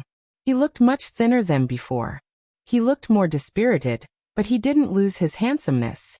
Sure enough, the male lead was handsome no matter what. Did you bring the thing? Shisheng raised his eyebrows and looked at Beizei. Beizei was awakened. He hurriedly said, Beiji, I brought the thing you wanted. Don't hurt them. After all, they raised you. Shisheng gestured for him to throw it over. Beizhe hesitated for a moment, but still threw it over. Shisheng looked at the household register. After confirming that it was correct, he stepped aside and said, "They're upstairs." Beizhe wanted to talk to Shisheng, but he was worried about his parents. He could only go up and save them first. But when he went downstairs after saving them, Shisheng was nowhere to be seen. A hint of disappointment flashed across Beizhe's eyes. But it didn't last long. He suddenly heard his parents arguing. "Shirong, listen to me. I really did choose myself. Everything's fine now." "Of course you'll say that. I'm telling you this isn't over. Let's get a divorce." Mother Bei screamed. "Shirong, this is Beiji's scheme. She must have done something. Believe me, I really did choose myself." Mother Bei sneered.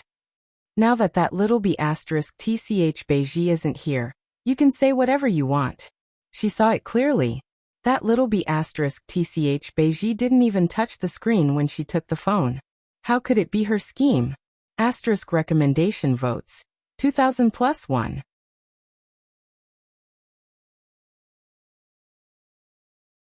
Chapter 140. He had heard that Father Bei and Mother Bei were fighting for a divorce. Shisheng was taking advantage of the situation. He was trying to take advantage of the situation and push Bei Enterprises into the eye of the storm. Now, some people who didn't want to attack Bei Enterprises were starting to act from a wait-and-see attitude. If they didn't take advantage of the situation now, they wouldn't even have leftovers. Shisheng was only in charge of providing information about Bei Enterprises and wouldn't do anything to them. There was no conflict of interest, so it was easier for those people to trust him. "Boss, this method of yours is a little underhanded," the CEO commented. This was unfair business competition. But he had to admit that this method was very effective. Which vulture in the sky wouldn't want to take a bite of this fat piece of meat? In the past, they didn't do anything because there was a lion beside the fat piece of meat. But now that the lion was lured away, they would be idiots if they didn't go down. As long as I can achieve my goal, the process isn't important to me. The result is what I want. The law sounded grand and powerful, but in reality, it wasn't targeted at ordinary people. People in the upper class all took advantage of the loopholes in the law. "Boss, when are you going abroad?" "In a few days. Clean up Bei Enterprises. Just keep an eye on Gao Onlang." After giving his instructions, Shisheng left the country a few days later. Ji Xiaoyu had been looking for an opportunity to get close to Shisheng, but she didn't expect him to leave the country. She had been acting normal in school and didn't have any intention of leaving the country. Why did he suddenly go abroad? When Gao Onlang called Ji Xiaoyu over, she was still in a daze. "Ji Xiaoyu, where is she?" Gao Onlang's bandages hadn't been completely removed. There were still bandages on his arms and legs. "She left the country," Ji Xiaoyu mumbled. "Left the country? Ji Xiaoyu, you were the one who made this up from the beginning, weren't you?" Gao Onlang was furious. Ji Xiaoyu said that he became like this because of Beiji, so he asked Ji Xiaoyu to trick Beiji into coming over. But so many days had passed, but Ji Xiaoyu didn't come back. Instead, she left the country. Furthermore, he had gone to look for Jiang Nana, but was shocked by the video that the Jiang family had taken out. Gao Onlang was on the verge of exploding with rage. "I didn't. It really was her. Jiang Nana looked for her as soon as she came back. Many people saw it." Ji Xiaoyu anxiously explained. Gao Onlang waved his hand. "You don't have to say any more. She's already overseas and you said it yourself. She's related to Fu Qiong. Not to mention that I don't have evidence. Even if I did, I might not be able to do anything to her." As soon as Ji Xiaoyu heard this, she felt that something was wrong. "Since I can't find him, then Ji Xiaoyu, you can only be my punching bag." The people standing at the side immediately stepped forward to hold Ji Xiaoyu down. "Gao Onlang, what are you trying to do?" "What am I going to do?" Gao Onlang laughed sinisterly. "Of course I'm going to let you have a taste of what it means to wish you were dead." "No." Ji Xiaoyu recalled what had happened last time, and her face turned deathly pale. "Brother and Lang, don't be like this. I'll listen to you. With just your looks, this young master doesn't fancy you." Gao Onlang sneered, indicating for those people to continue. Ji Xiaoyu was tormented in front of Gao Onlang. By the time they were done, there wasn't a single part of her body that wasn't injured. Not only that, but someone had also recorded it. Ji Xiaoyu, from now on, come whenever you call, understand? If you dare to resist, these videos will be uploaded to all the major websites. Within an hour, you'll be famous all over the country. Gao Onlang's threat was still echoing in Ji Xiaoyu's ears. She didn't even know how she got home.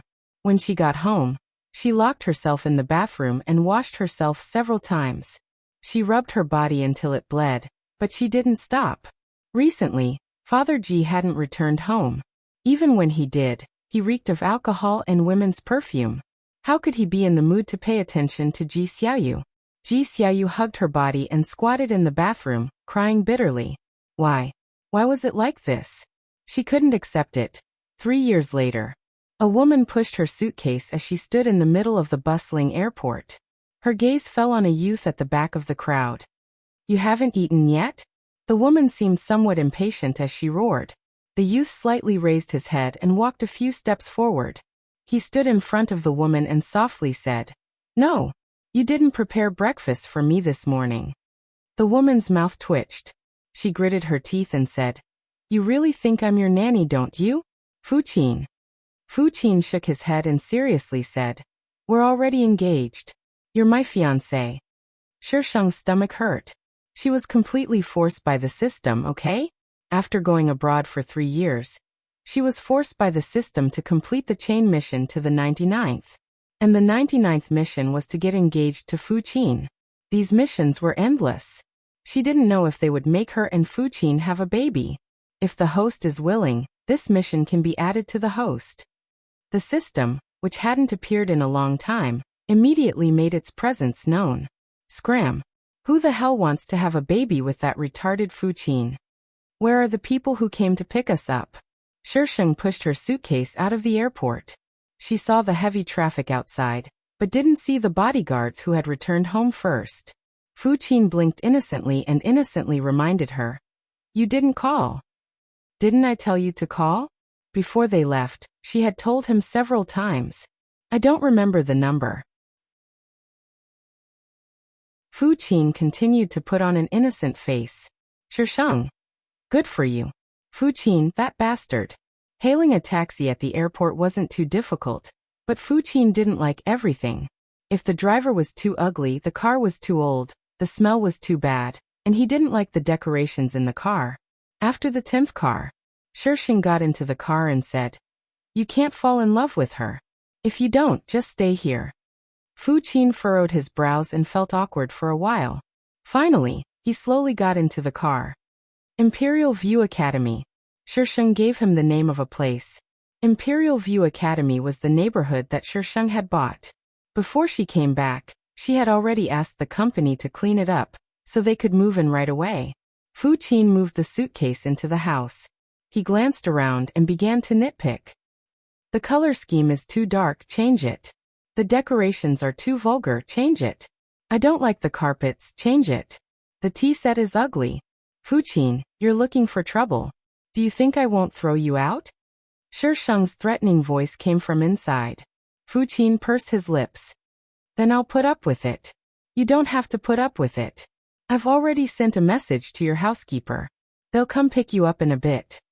After living with this guy for 3 years, she'd had enough of him. Who the hell could serve someone who had to pick his own bowl when eating? When Fu Qin heard this, he immediately went in and closed the door. He even obediently moved the suitcase into the bedroom. One by one, he took out Shisheng's clothes and placed them in the walk-in closet. He also placed his own clothes in the closet. Asterisk update, thank you to my tipping babies, there are updates every day, and no one is happier than you guys.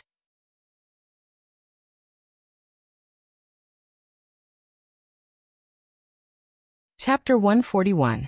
By the time Shisheng entered the bedroom, Fu Qin had already made the bed, and was sitting cross-legged on it, playing a game. She glanced at the closet and her face darkened. This guy really is planning on staying here. What the F***? I'm definitely going to pack him up and send him away. Shisheng changed his clothes and said to Fu Qin, I'm going out to buy some things. Fu Qin put down his tablet and slid off the bed, following behind Shisheng. Where are you going? Shisheng frowned. Stay home and wait for me to come back. Fu Qin didn't say a word as he blindly followed behind. It was obvious he wasn't going to listen to Shisheng. Shisheng helplessly rolled his eyes and went back to the bedroom to grab a jacket. Put it on. It's getting cold outside. Fu Qin obediently put it on and went with Shisheng to the supermarket outside the neighborhood. I don't want this. I don't want this. I don't want this either. Shisheng's mouth twitched. So this guy came to the supermarket just to pick a bone, right?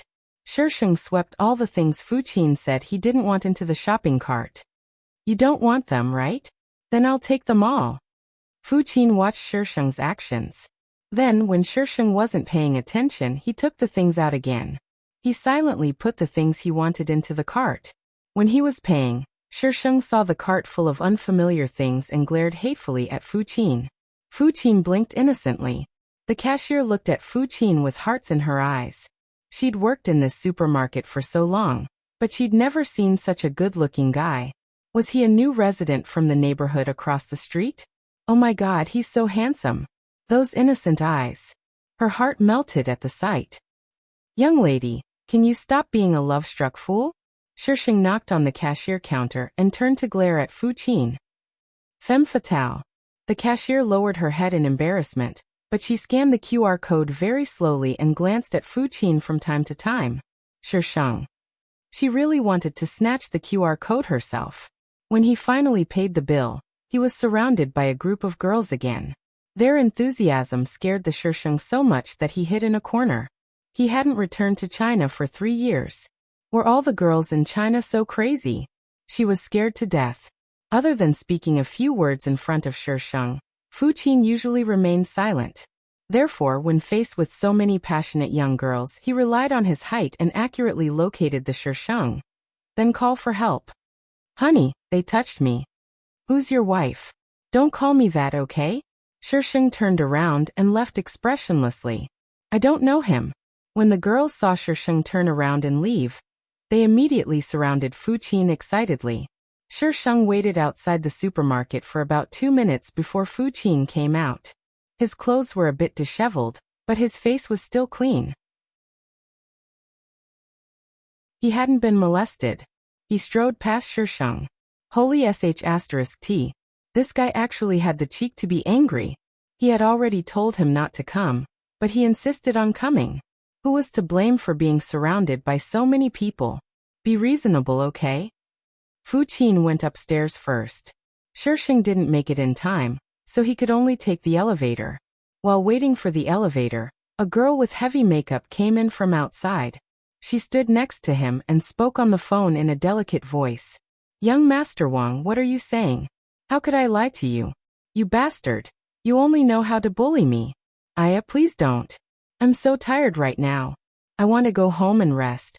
Young Master Wang, please let me go. Okay. Tonight, I'll definitely come over tonight.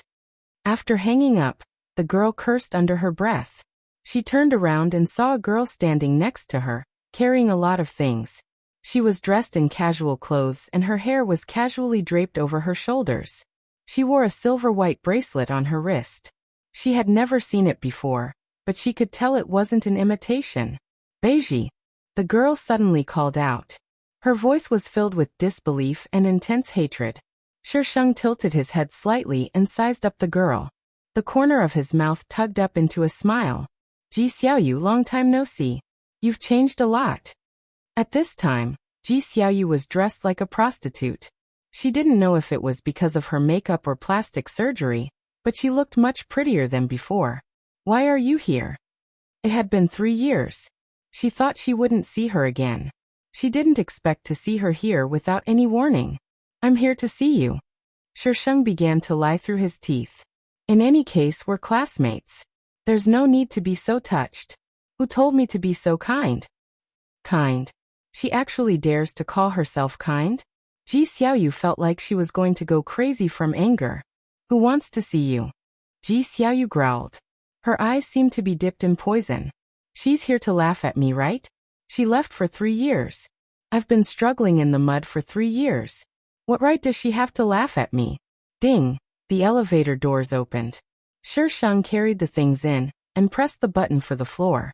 Then he looked at the still angry Ji Xiaoyu. You really think I'm here to see you? How foolish. Then he closed the elevator doors. Beiji, you slut? Ji Xiaoyu suddenly reacted. She rushed towards the elevator, but the doors had already closed. She only saw the mocking smile on Shi Sheng's face. Just like in the past. Just when she thought she was proud of her success, she smiled so mockingly. In her eyes, it was as if he was a joke from beginning to end. Shi Sheng knew some of Ji Xiaoyu's movements. Not long after she left, Beizhe broke up with her. At that time, Bei Enterprises was on the verge of collapse. Ji Xiaoyu didn't try to persuade him to stay, and the two broke up just like that. Afterwards, Ji Xiaoyu failed the college entrance exams and couldn't continue studying in Alice's university. She went to an ordinary university. Because of the tens of millions Father Ji had won, Ji Xiaoyu was quite popular at school. Ji Xiaoyu also enjoyed this feeling. She began to have boyfriends, changing one every month. She even had an abortion. But not long after, someone posted some indecent photos of her on the internet. Because the school's discipline was quite strict, Ji Xiaoyu was expelled. Afterwards, Ji Xiaoyu became more and more depraved. Ji Xiaoyu returned home. Her house, which used to be a mess, was actually clean and tidy. Before she could finish her astonishment, she heard a gentle female voice. You're Xiaoyu, right? Why are you standing at the door? Come in. Ji Xiaoyu raised her head. Standing in front of her was a very young woman. She wasn't much older than her, and she had a gentle smile on her face. Who are you? Ji Xiaoyu suspiciously sized up the woman. Xiaoyu, you're back? Father Ji came out of the room with a smile on his face. Compared to 3 years ago, Father Ji looked much younger. Wearing a suit, he had the aura of a successful man. Who is she? Ji Xiaoyu pointed at the woman and coldly asked. This is Bai Wei, my girlfriend. Xiaoyu, Bai Wei will be living at home from now on. Father Ji chuckled. He didn't notice Ji Xiaoyu's ugly expression. As soon as he finished speaking, Ji Xiaoyu slapped him across the face. Bai Wei staggered from the slap, and just happened to fall into Father Ji's arms. Father Ji was furious. Ji Xiaoyu, what are you doing? Asterisk recommendation tickets, monthly tickets, whatever.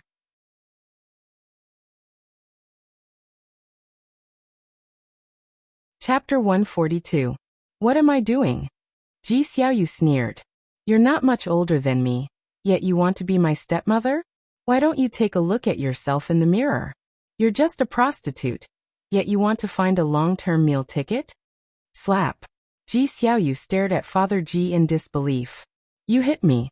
You hit me because of her. Father Ji regretted hitting her, but when he saw Ji Xiaoyu's resentful expression, he suppressed the regret in his heart.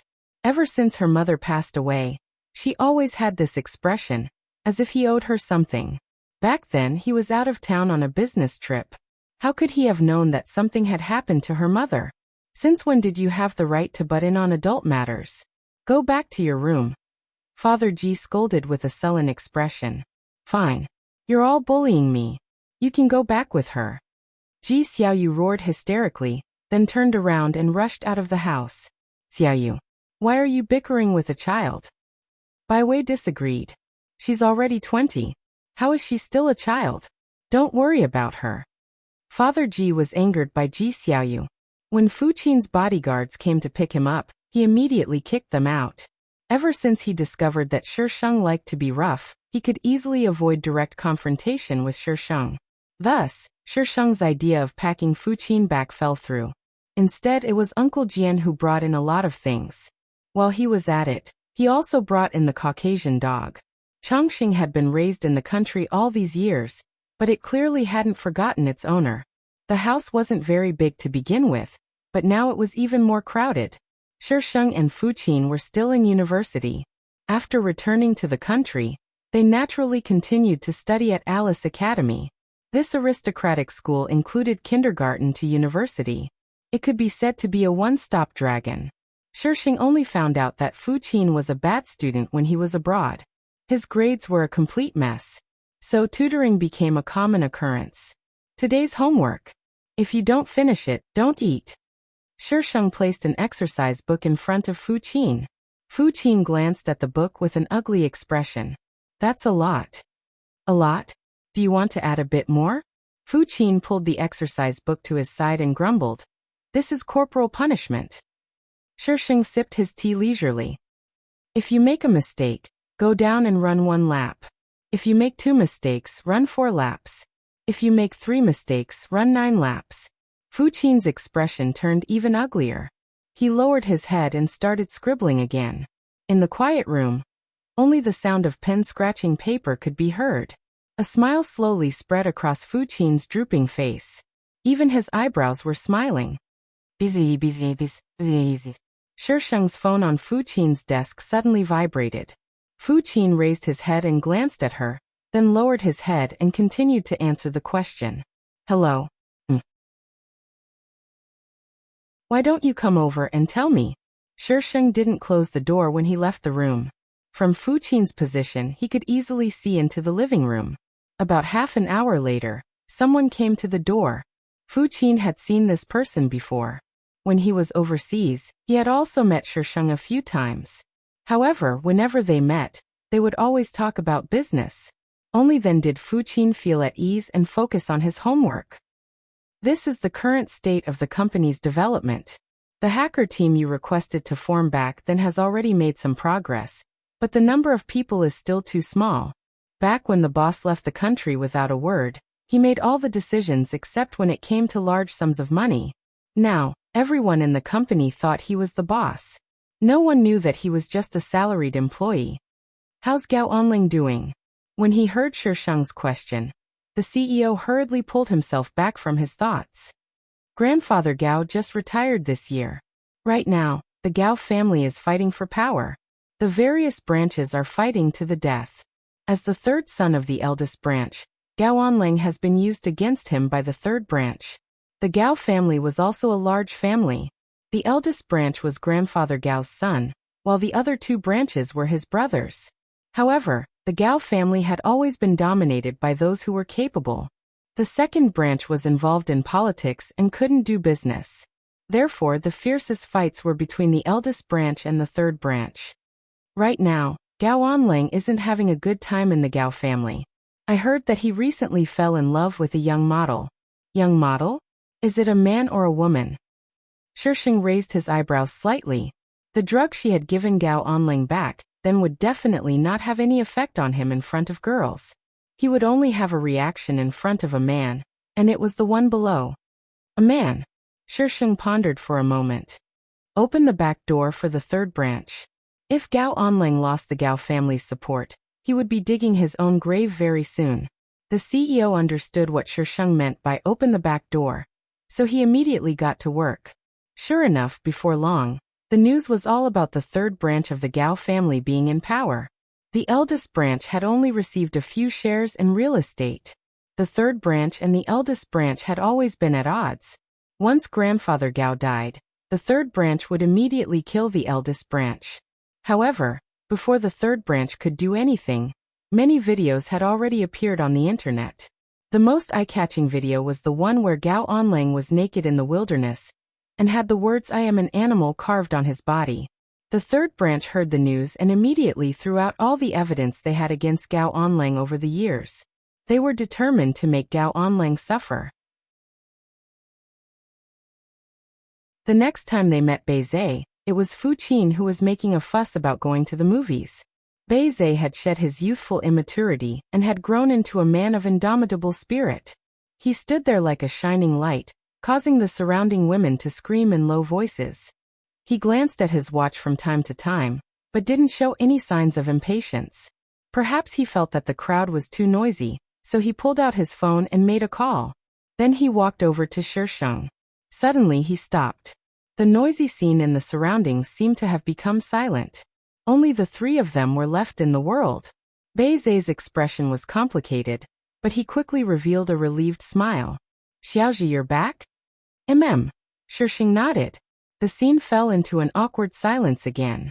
In the end, Beizhe suggested that they go to a nearby cafe to sit for a while. Shisheng didn't mind. He glanced at Fu Qin, who seemed to be thinking about something. Fu Qin's head was lowered. When Shisheng asked him, he only nodded absent-mindedly.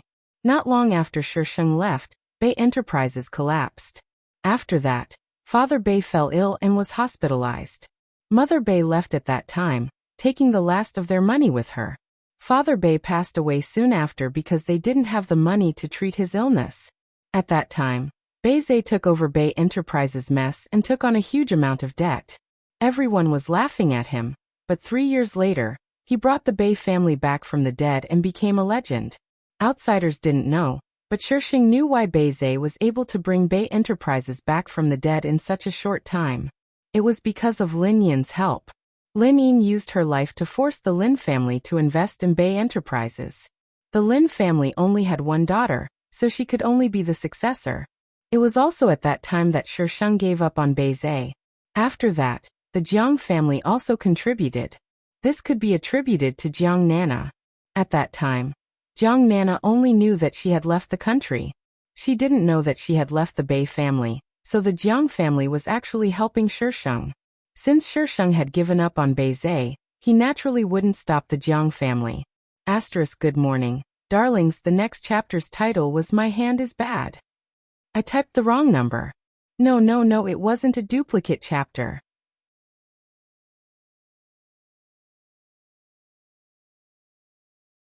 Chapter 143. Beizhe seemed to have truly let go of everything. He even openly admitted that he used to like her. Xiaoji, I apologize on behalf of Mom and Dad for what happened in the past. Shisheng glanced at him, her lips tugging up into a smile, but she didn't reply. Forgive Father and Mother Bei? She had never cared about them, and she wasn't the one who needed to forgive them. The atmosphere was a little awkward. Fortunately, Beizhe's phone rang. I'll go pick you up. There's someone you should want to meet. Beizhe hung up and looked at Shisheng. Inin is here. Xiaoji, do you want to meet her? Shisheng nodded slightly. Lin Yin was very happy to see Shisheng. She pulled Shisheng aside and chatted for a long time. You've gotten what you wanted? Are you happy? Shisheng asked with a smile. Lin Yin's laughter came to an abrupt halt. She looked at Shisheng and spoke slowly. I've used my entire life as a bet for a thorny future. Back then, you were the only one who told me to do whatever I wanted. Even if I lost, I had a way to get you back to square one.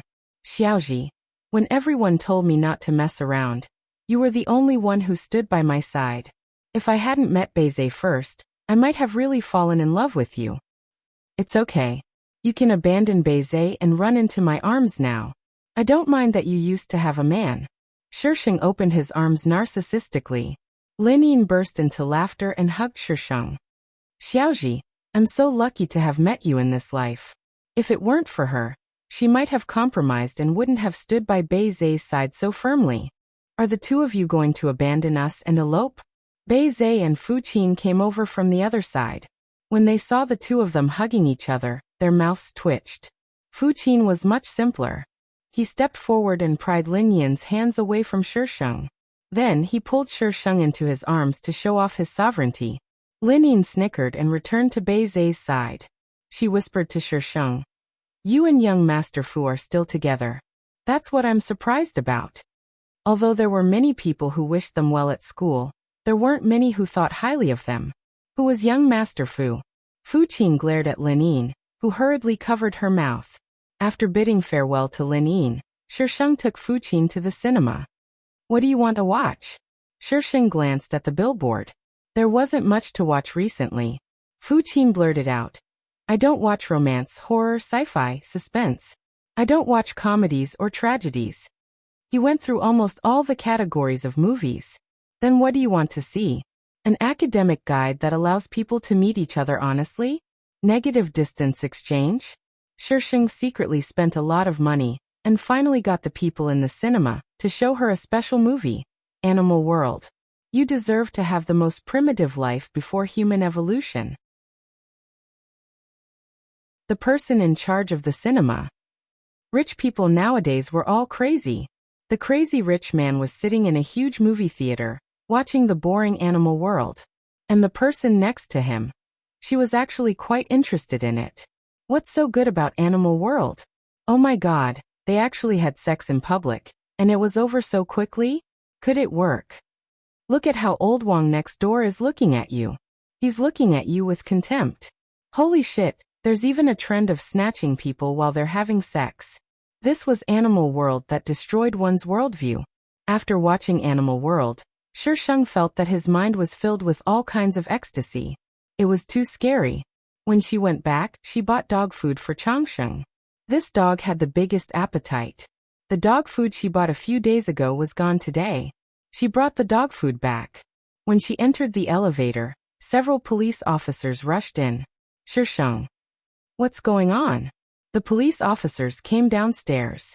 When Shisheng closed the door, he seemed to see Ji Xiaoyu. She opened the elevator door again. Sure enough, the person surrounded by the police officers was Ji Xiaoyu. The next day, Shisheng found out that Ji Xiaoyu had killed someone. The person she killed was her stepmother. Yesterday, Father Ji and Bai Wei were supposed to register their marriage. However, Ji Xiaoyu seemed to have been provoked. When she came home and saw the house full of happiness characters, she picked up a fruit knife and stabbed Bai Wei several times. Father Ji didn't have time to stop her. What was ironic was that a criminal gang was involved in this matter. This criminal gang specifically targeted rich people. First, they tricked them into marrying them. Then, they coaxed them into investing, saying that they would definitely make money. When they were done, the woman would run away and move on to the next person. Bai Wei was lucky and didn't die. The knife didn't hit a vital point, but Ji Xiaoyu still had to go to jail. Father Ji was filled with regret. He used all kinds of connections and money to get Ji Xiaoyu out. Xiaoyu, it's all my fault. I shouldn't have trusted those women. Father Ji looked at Ji Xiaoyu apologetically. Ji Xiaoyu had cut her hair short and looked a bit haggard. She glanced at Father Ji and licked her cracked lips. How much money do you have?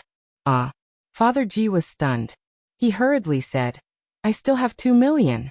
I spent a lot of money to get you out this time. Without waiting for Father Ji to finish, Ji Xiaoyu stretched out her hand. Give it to me. Father Ji probably felt that he owed Ji Xiaoyu and hurriedly gave his bank card to her. Ji Xiaoyu took the 2 million and disappeared. No matter how hard Father Ji tried, he couldn't find her. Father Ji was so angry that he almost smashed the house. He didn't have any money on him. Everything he did became difficult. Father Ji was used to living a luxurious life. How could he stand it? He wanted to buy a lottery ticket and win a prize. Father Ji sold the house, thinking that if he won the lottery, he would buy it back. But this time he didn't have Shisheng the cheat. How could he win? He threw in all his money, but he still didn't win. Ji Xiaoyu took the money and went to another city. She knew that she couldn't beat Shisheng, so she had to lie low. But not long after, she ran into Gao Onlang again. In order to keep their shares, the Gao family's first branch drove Gao Onlang out. Gao Onlang used the video to threaten Ji Xiaoyu, forcing her to give him money to spend. Ji Xiaoyu was afraid of the video in his hands, and didn't dare to fall out with Gao Onlang. But she kept looking for an opportunity to get the video back. After Gao Onlang got drunk again, Ji Xiaoyu boldly went to look for the video. But before she could find it, Gao Onlang suddenly woke up. He grabbed Ji Xiaoyu and gave her a beating. When Ji Xiaoyu resisted, she killed Gao Onlang with a knife. Ji Xiaoyu ran away in the night. She didn't dare to go to a big city and could only go to a remote county. But she didn't expect that she would run into a human trafficker who sold her to the mountains. The mountains were extremely poor. One woman had to be shared by several men. Ji Xiaoyu was locked in a room. Any man who wanted her would come to this room. Because she had an abortion and hurt her uterus, Ji Xiaoyu couldn't get pregnant. Because she couldn't get pregnant, those men sold her again. While she was waiting for an opportunity to escape, she fell off a cliff and died. Asterisk, do you want to add more? Just praise me, la la la la la.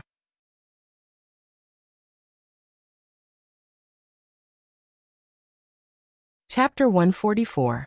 When Beizhe and Linyin got married, Shisheng was Linyin's bridesmaid. Linyin stood in front of her in a pure white wedding gown, smiling like a blooming flower. Xiaoji, do I look good? Shisheng glanced at Linyin from the corner of her eyes, then smiled handsomely. Her voice was full of tenderness as she said, You look good. You look good no matter what. Lin Yin blushed. She glared at her. When are you and young Master Fu getting married? Married? Shi Sheng blinked. What marriage? I can't wait to dump him right now. You'll never know how frustrating it is to have a partner who gets angry every time you disagree with him. Lin Yin was speechless. Were they going to break up? The wedding is starting. Let's go. Shi Sheng stood up and put the veil on Lin Yin's head. She sighed. Time flies. You're already married. Lin Yin couldn't see Shi Sheng's expression clearly because of the veil, but she could hear the sigh in her voice. You'll get married very soon too. Lin Yin patted Shi Sheng's hand. Get married? She refused to spend the rest of her life with a mentally handicapped child. However, when Shi Sheng returned home, he saw 2 red booklets on his bed. Shi Sheng picked them up suspiciously and was instantly enraged. Fu Qin, explain to I what this is. Shi Sheng rushed into the study and threw the booklets in front of Fu Qin. Marriage certificate. Fu Qin pointed at the words on the booklets and read them out loud. F***CK. Of course I knew it was a marriage certificate. I's asking you, where did this marriage certificate come from?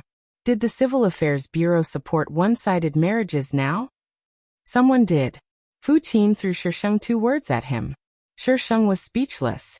What an idiotic money-driven society. Shi Sheng left in a huff. Someone did. You're talking as if I'm not here. The next day, Shi Sheng threw 2 green booklets in front of Fu Qin and pointed his iron sword at his head. If you dare to act on your own again, I'll chop you to death. Fu Qin glanced at the green book, then at the iron sword in Shi Sheng's hand. As Chang Sheng held in fear, he nodded his head in acknowledgement. Shi Sheng put away all the identification cards and other things. She didn't believe that this guy could get her another one. Reality proved that Fu Qin really did have a way. Not long after, Shi Sheng saw the red booklet again. Shi Sheng gave Fu Qin a good beating that day, but Fu Qin refused to repent. Every time Shi Sheng divorced him, he would get married again. The Civil Affairs Bureau was about to be destroyed by the 2 of them. In the end, the people from the Civil Affairs Bureau refused to go in through the back door. Only then did the matter stop. However, when she rejected him, Shi Sheng and Fu Qin were still married. When Shi Sheng saw the red and green booklets, he was so angry that he gave Chang Sheng a good beating. After graduation, Shi Sheng packed up his things and got the hell out of here. Since he couldn't afford to offend her, he could just get the hell out of here. But why the hell was he still haunting him? The 2 of them ran and chased after each other, almost covering the entire world map. The scariest part was when Fu Qin was captured by a group of natives. Shi Sheng was forced to go back to save him. The natives were the so-called savages.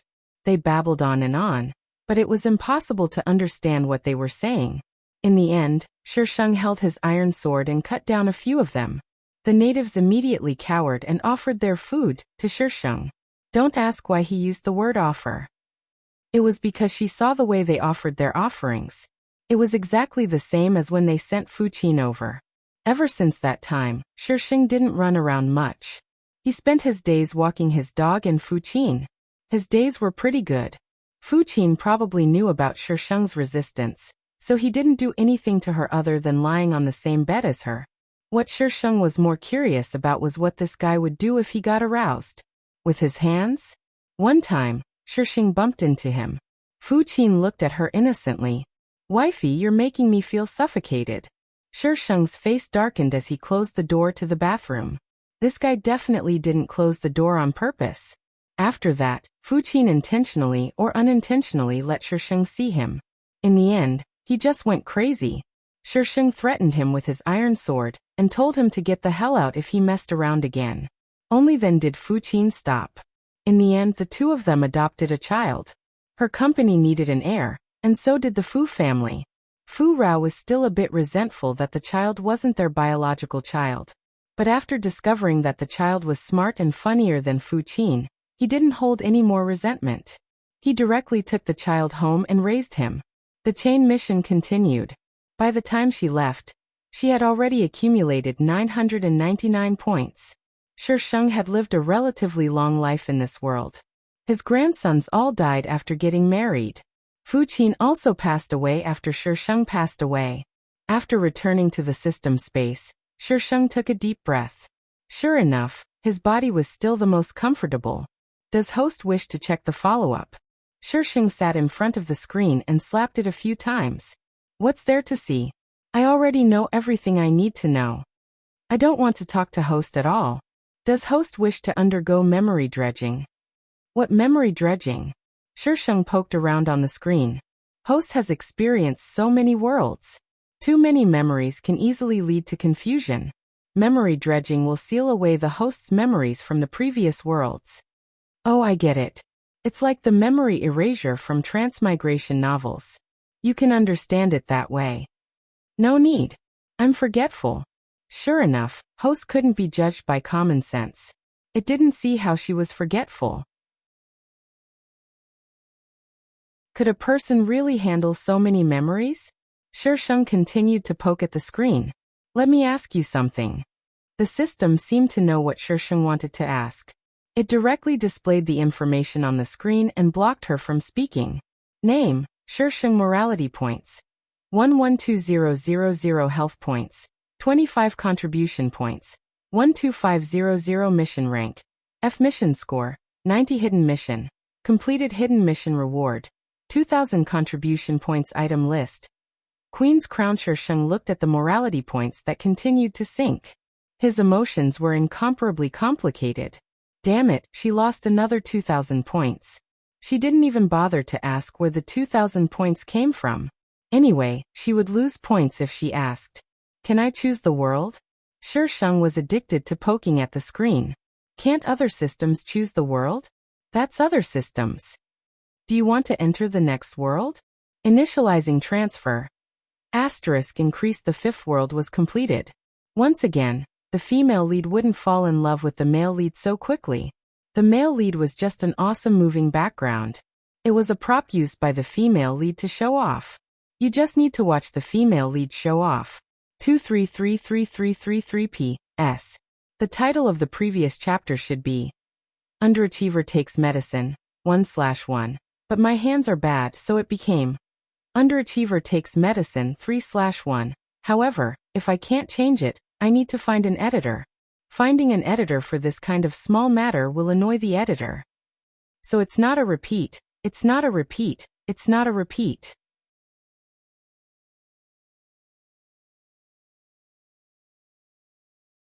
Chapter 145. For as long as I could remember, there was a little tail following behind me. Her name was Beiji, my little sister. She always looked timid. Only when our parents weren't around would she come forward and call me brother. At that time, I didn't know why everyone didn't like her. She was so cute. I also didn't understand why our parents didn't like me playing with her. In order to not make them angry, I could only secretly look for her and bring her delicious food. Every time I saw her sweet smile, I felt that there was nothing better than her smile. I watched her grow from a little ball to a little girl. Her life was very monotonous. She went to school, finished school, and went home. Then she would shut herself in. Even when she ate, the servants would send her to her room. Later on, our parents got busier and busier. I didn't have to worry about them being unhappy and would go to her room to eat with her. But once my mother bumped into me. That time, my mother was very angry and grounded her. From then on, she seemed to be afraid of interacting with me. I tried many ways to make her slowly accept me again. I was very careful. I only went to look for her after making sure that our parents wouldn't come back. When I was 13, I heard our parents talking. They were saying that they wanted to send her away because she wasn't their child. I was very afraid. I was afraid that she would be sent away. Then I would never see her again. I knew that our parents wanted to send her away because of me, because I paid too much attention to her. That night, I thought about it a lot. I thought that I liked her. It wasn't the love of a brother for a sister. But before I could sort out those complicated feelings, Beiji left. It wasn't our parents who sent her away. She asked to leave. From then on, I rarely saw her. Every time I looked for her, she either avoided me or was extremely perfunctory. I felt very bad. I didn't know what was wrong, but I didn't dare to say much. I could only go along with her. I knew that she avoided me every time she came back, so I deliberately avoided her. I knew that she didn't like our parents, so after she came back and saw them, I would find an excuse to call them out. I knew, until she transferred back to Alice school.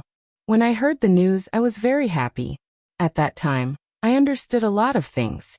For example, why our parents didn't like her.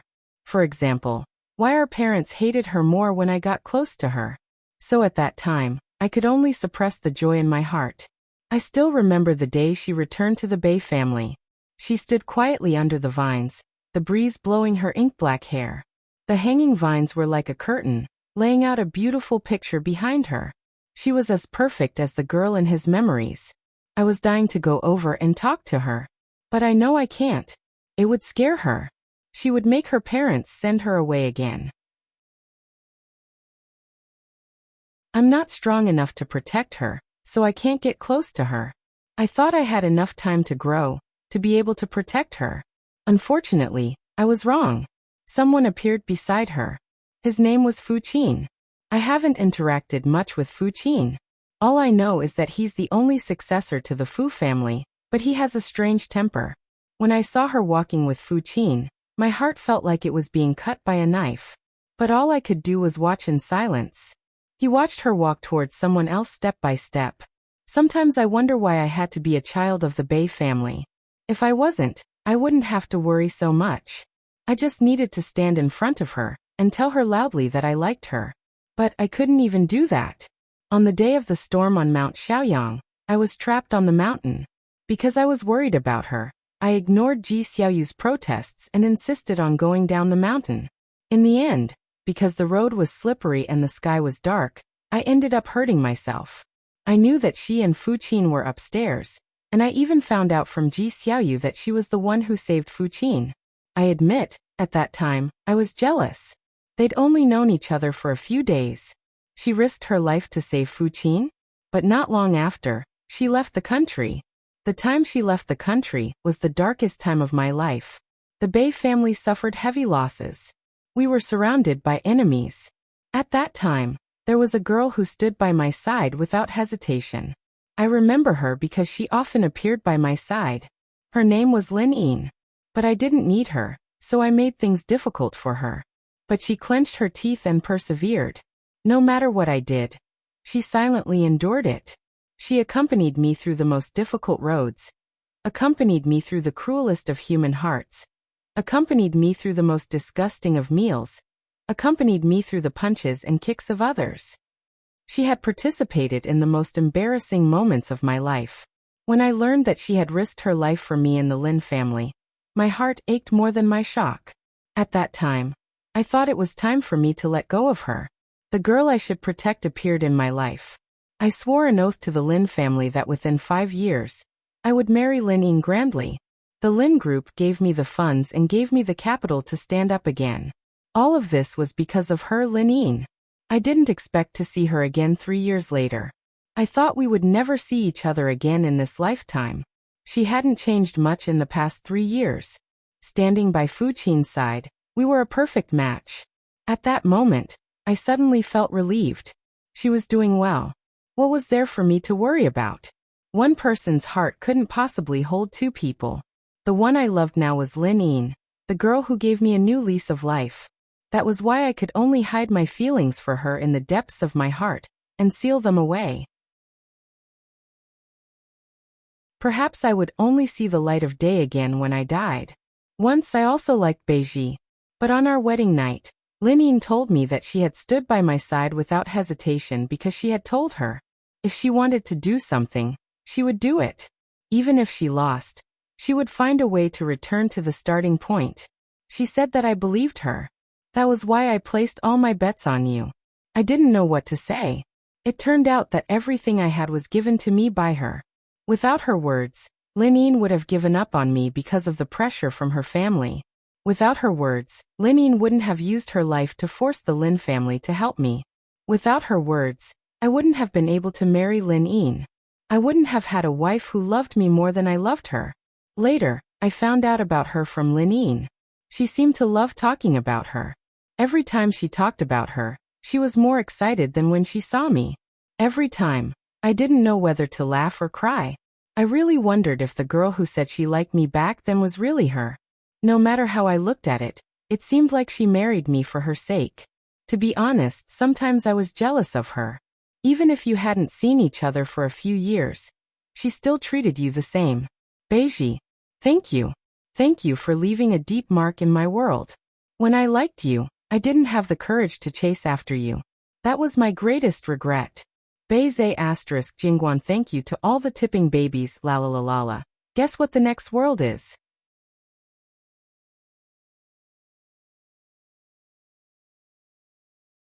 Chapter 146.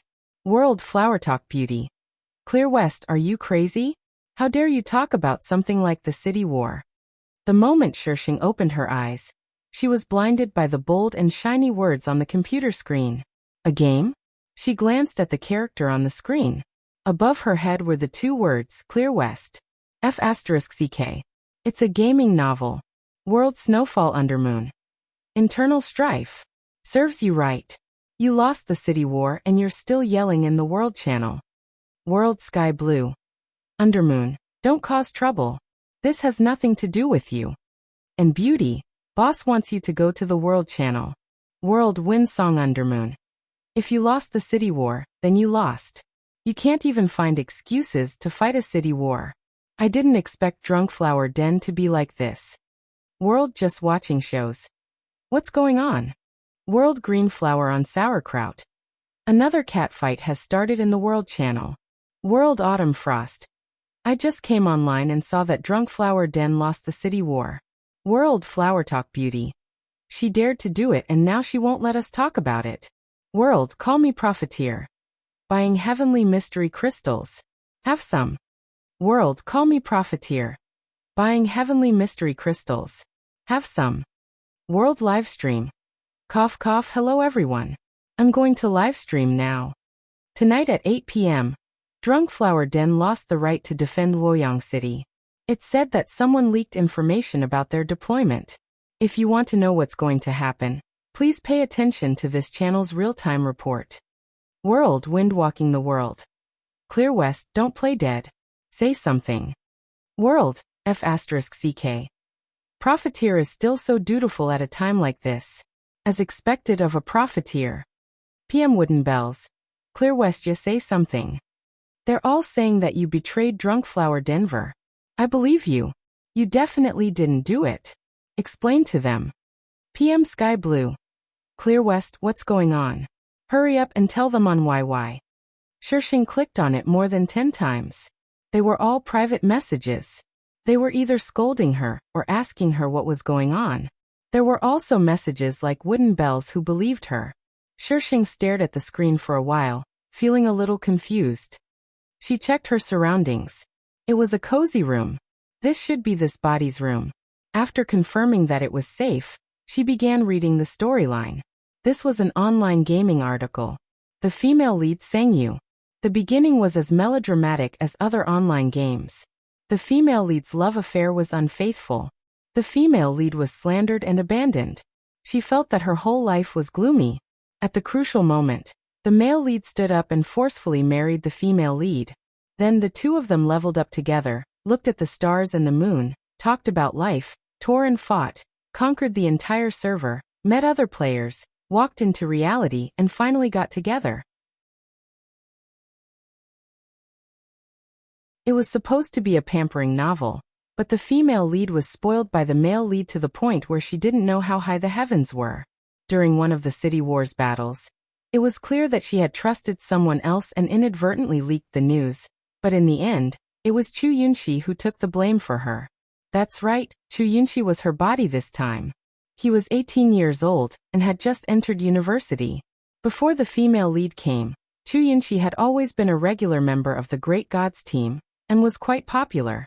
But now that the female lead was here, the supporting female lead should give up her position.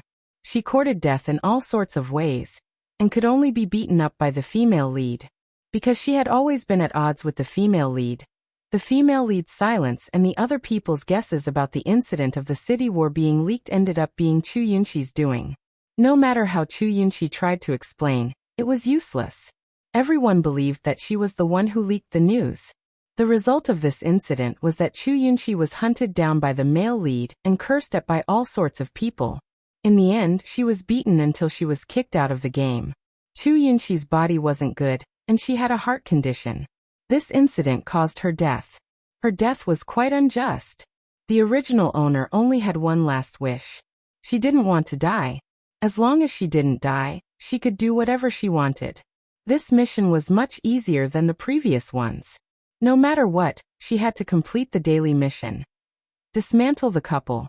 After receiving the storyline, Shisheng looked at the World Channel. There was still a heated discussion about this incident, but the people from Drunk Flower Den hadn't appeared yet. Drunk Flower Den was the male lead's guild. At this point in time, it was already the city war. Everyone thought that Chu Yunxi was the one who leaked the news.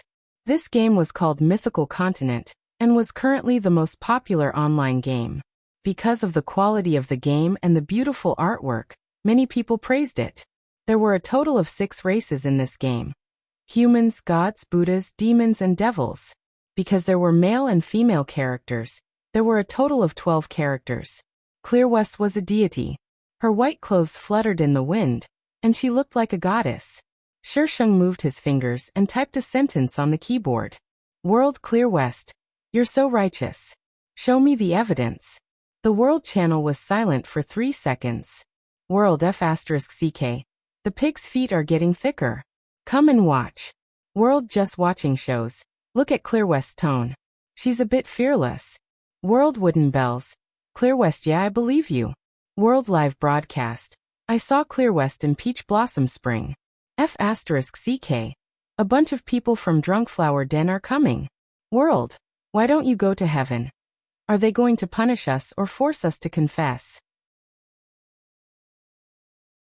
Clear West girl was right. It was more important to show the evidence. World Longzhong. Show me the evidence +1 World Plum Zuma. +10086 Shisheng turned off the world chat. She watched as a group of people aggressively surrounded her from afar. The leader was the first person Shisheng saw in this world. Her ID was Flower Talk Beauty. Flower Talk Beauty was a human female. Area Flower Talk Beauty. Clear West, why did you betray us? She questioned him as soon as she arrived. Area Clear West. Where's the evidence? What are you blabbering about if you don't have evidence? Back then, everyone was saying that the original owner betrayed Drunk Flower Den, but no one had any evidence. Of course, that was because they didn't have any evidence. Unless they photoshopped it. Area Flower Talk Beauty. Clear West, don't be so rude. Area Clear West. I'll treat you the same way you treat me. Do you want I to kneel and lick your boots? Little girl, it's still nighttime. Can you stop daydreaming? Area Wooden Little Devil. I didn't believe that you did it before. Now it seems like it really was you. Below, a few more people chimed in. Shisheng was too lazy to look. After searching for a while, he clicked on his guild and quickly left. System announcement. All good things must come to an end. Expert Clear West has left Drunk Flower Denver. From now on, we'll be strangers. The top 10 players' movements would be announced. Clear West's account happened to be 10th. System announcement. Player Li Suo has placed a bounty of 1,000 gold on Clear West. Limited to 24 hours. F***CK. Shisheng stared at the name and was speechless. This was the male lead. He didn't even give her a chance to explain. He just killed her. System announcement. Player Flower Talk Beauty has placed a bounty of 500 gold on Clear West. Limited to 24 hours. System announcement. He sent 5 or 6 bounties in a row. Shisheng immediately took out a city return talisman. Then he quickly opened a dungeon. The online game that you've been waiting for. But let me be clear. I've never played an online game. The important thing is to say it 3 times. I've never played an online game. I've never played an online game. I've never played an online game. If there's anything wrong, you can tell me. I'll fix it. Don't scold me, okay?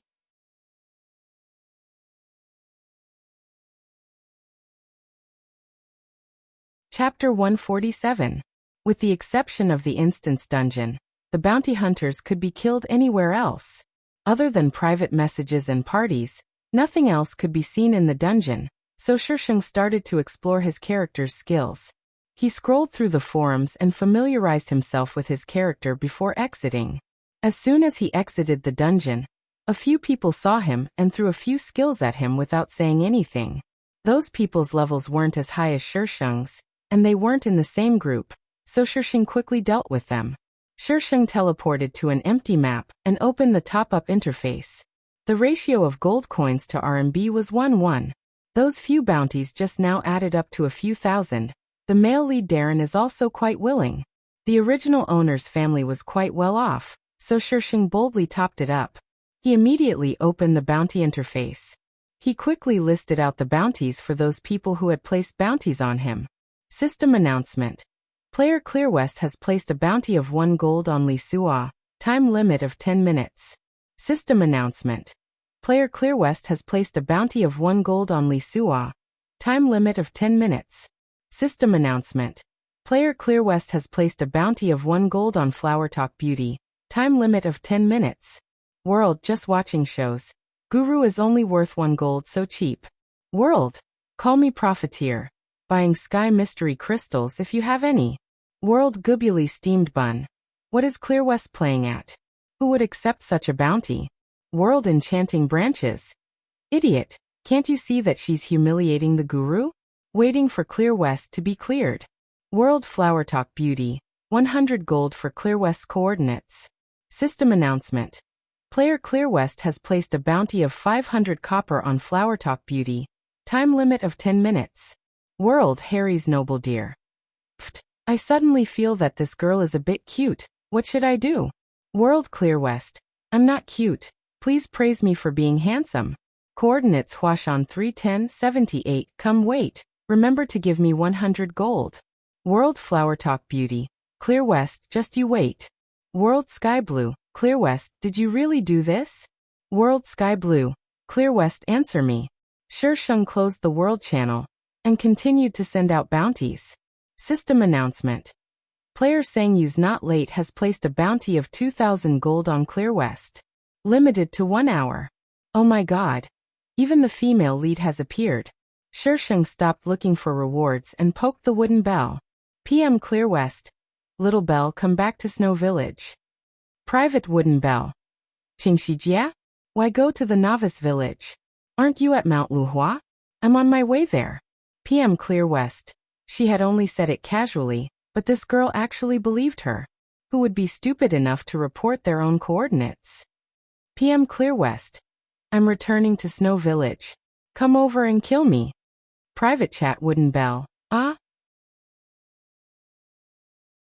Why did he want to kill Kiyomi? Qingxijia, don't worry. I'll always be on your side. I don't believe what they said. You're definitely innocent. PM Clearwest. Sangyu's Not Late put a bounty of 2,000 on me. Go and accept the bounty. We'll split it 50-50. PM Wooden Bell. Qingxijia, you want to earn money like that? PM Clearwest. How can you reject money that's delivered to your door? Right? Come over quickly. Just as Flower Talk Beauty arrived at the place Shisheng mentioned, but didn't see him, a series of messages appeared in the world chat. System announcement. Player Clearwest has been killed by Wooden Bell. Bounty of 2,000 gold. System announcement. Player Clearwest has been killed by Wooden Bell. Bounty of 1,000 gold. Loudspeaker Lisua. Members of Drunk Flower Den kill Clearwest every time they see her. The loudspeaker was different from the world chat. It couldn't be blocked, and it glowed with special effects. It was hard for Shisheng not to see it. This treatment made it seem like she had stolen his wife. Wooden Bell saw it too and poked Shisheng nervously. PM Wooden Bell. What should we do, Qingxijia? PM Clearwest. Don't be afraid. I'll protect you. PM Wooden Bell. Yes, I believe in Qingxijia. Just how blind was this girl's worship? After splitting the loot with Wooden Bells, Shisheng chased her out of the game and used the money from the loot to buy a name change card. This thing was a bit expensive. It cost 2,000 gold each. After buying it, he didn't have much money left. Shisheng used it to get a bounty. After he was done, he cleared his friends list, leaving only Wooden Bells alone. He then used the name change card. When people searched for Clearwest, They found that she was nowhere to be found. World blooming clouds. Did Clear West delete her account? Why can't I find her? World snowfall undermoon. She deleted her account just like that? How boring. I wanted to see them kill each other. World wind walking the world. Are you looking to die? World snowfall undermoon. Brother Wind, you're so fierce. I'm so weak. How can you treat me like this? I'm not happy. World crabapple undermoon. Snowfall. Don't be crazy. Go home and take your medicine. World wind walking the world. Damn transvestite, you're disgusting. World snowfall undermoon. Brother Wind, how can you call me disgusting? I'm only pretending to be you. World drunk alone undermoon. World crabapple undermoon. World just watching shows. World wind between my legs but itches. Snowfall didn't take his medicine again. Snowfall undermoon's favorite thing to do was to discuss wind walking the world. Who knew what kind of grudge these two had? World green flower on sauerkraut. You guys are going off topic. Didn't you say Clear West disappeared? Did she delete her account or change her name? World just watching shows. Clear West's friend list. Check if she changed her name. World live. According to our channel's latest news, Clear West deleted all her friends. World call me profiteer. I think she changed her name.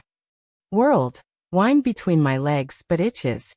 Profiteer, what news do you have? Let's hear it. World call me profiteer. 20 gold no bargaining. World fuck. Profiteer, why don't you be a money grubber? World call me profiteer. I already am. The group of people cursed profiteer and went off topic again. In the end, Drunk Flower Den bought profiteer's information.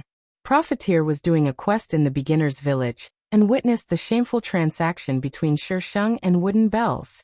Afterwards, he saw Shisheng's name change. What did it change to?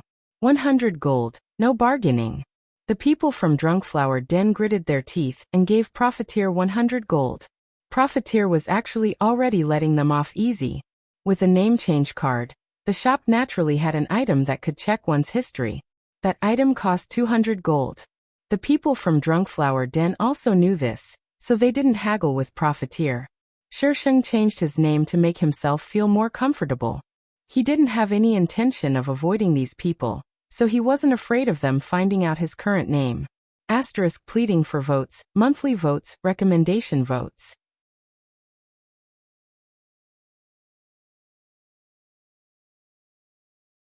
Chapter 148. Shisheng was trapped in the newbie village. A group of people bearing the title of Drunk Flower Den surrounded her so tightly that not even a drop of water could trickle through. Each of them commented passionately on the public chat. Area Daohuaxiang.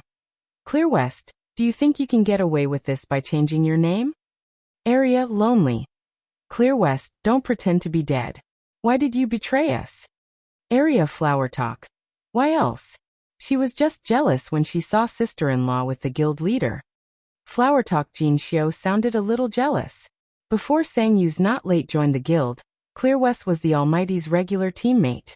After Sang Yu's not late joined the guild, Clear West was kicked out. No matter what these people said, Shisheng didn't react. Area Flower Talk. Clear West, don't say we didn't give you a chance to explain. You didn't explain yourself. Freeze her, and turn her white. When Flower Talk Beauty finished her sentence, the person who had been reacting suddenly moved. He threw a skill at Flower Talk and then disappeared with a jump. Just as they were looking around the map, Shisheng suddenly appeared in the middle of them and threw out skills like they didn't cost anything. Area Passerby A. F *CK. He's fighting so many people by himself. They were all skills. There must be a bug in the GM. All skills had a cooldown, but Shisheng's skills were continuous. At most, they would pause for 1 or 2 seconds. His health didn't drop much either. Even if it did, it would recover quickly. World live.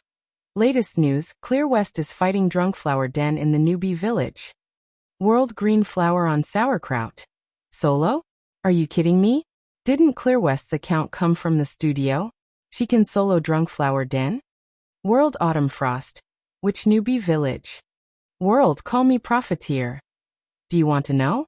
5 gold coins for the coordinates. World live. Okay, half of Drunk Flower Den's players are down, and Clear West is still using skills. I think there's a bug. World blooming clouds. GM, please explain why Clear West can keep using skills. Is there a bug? System GM 66. There's no bug. World, wind walking the world. If there were no bugs, would she be able to keep using big moves? Loudspeaker, Godly Tycoon. Scumbag, didn't you see that there is an item called Invincible in the shop? The world was quiet for a while, and soon someone spawned. World, holy shit. I just want to use my avatar to express my feelings. Invincibility, purple rank item. Costs 10,000 gold per piece. Lasts for 10 minutes, and can be used to remove the cooldown of an ultimate skill. Can only be used once every 3 months. World, wine between my crotch and butt itches. I just want to use the above comment to express my feelings. 10,000 yuan. Just 10 minutes. 10 minutes. World, I'm soy sauce. Didn't you guys notice that God Tycoon brother has appeared? World, holy shit. Godly Tycoon bro. World quiet beauty. Does brother Godly Tycoon need a leg accessory? She was beautiful, had a sweet voice, had long legs, and was full of milk. World, snowfall undermoon. Even begging for a sugar daddy is so complicated these days. Drink alone. Hurry and bring me back to Mars. World drunk alone undermoon.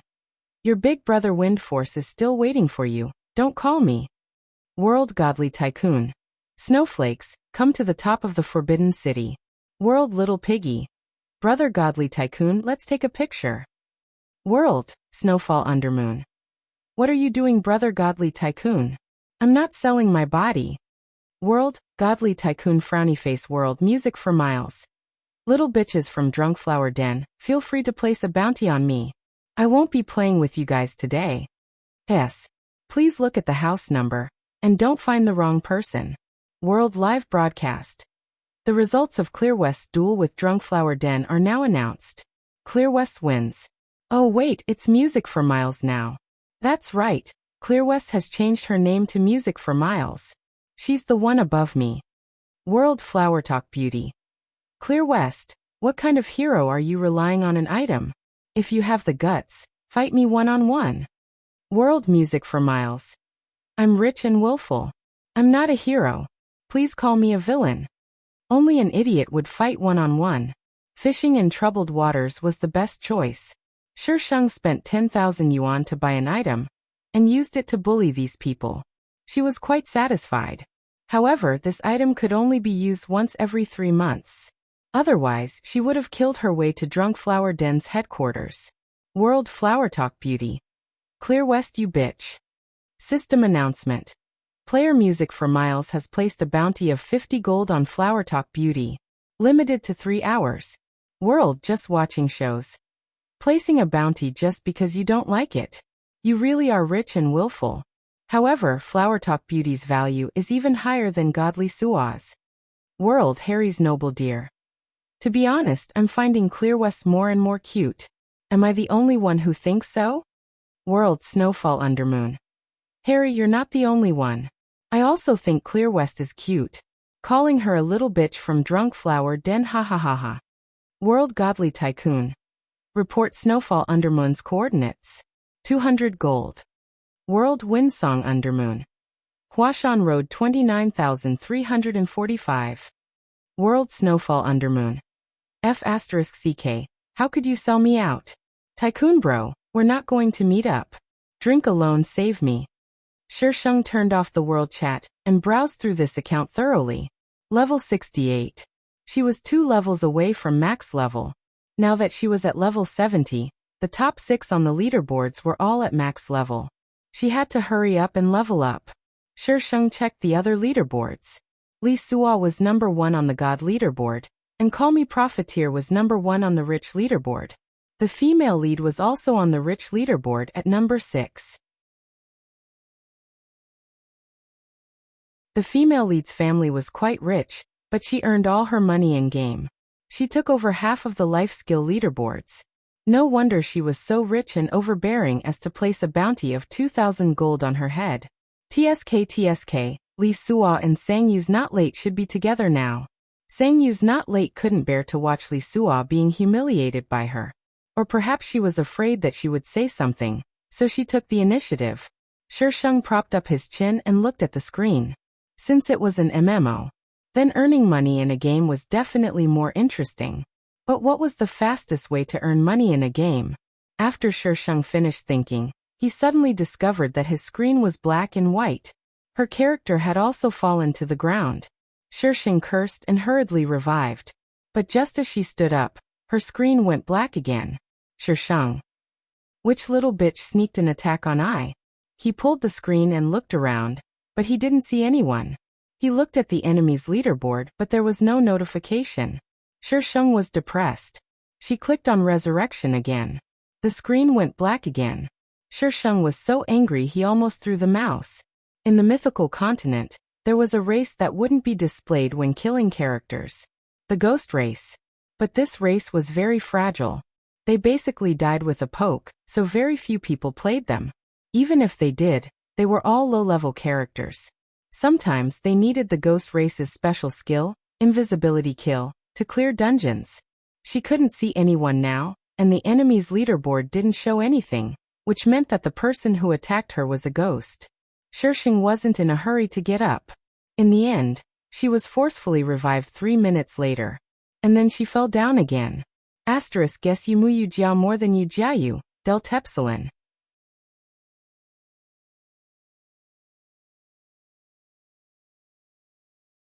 Chapter 149. There were 3 ways to revive. The first was to return to the revival point. The second was to have a healer revive. And the third was to forcefully revive. Forcefully reviving required a resurrection pill, which was sold for 50 gold each in the shop. Normal players couldn't afford it. Only the male and female leads could afford to spend so much money on it. And in the storyline, the male lead just so happened to have a ghost main account. Very good. The male and female leads were simply too shameless. Before the other side could forcefully revive him a second time, Sheng used a resurrection pill to revive himself. He then jumped to the back and unleashed an AoE skill. The god race's AoE skills were famous for their large AoE and high damage. Even if the ghost race had stealth kill, if they couldn't avoid it, they would be forced to reveal themselves. As expected, a person appeared in front of her to the right. It was the same ghost ID she knew. Windwalking under heaven. World music for miles. Snowfall Undermoon Windwalking under heaven's coordinates. Fallback Valley 6679. World Snowfall Undermoon. Big brother Windforce wait for me. I'm coming to love you. Hold on Clear West sis. I'll bring people to support you. World Snowfall Undermoon. Little bitches online, follow this queen to conquer Big Brother Windforce.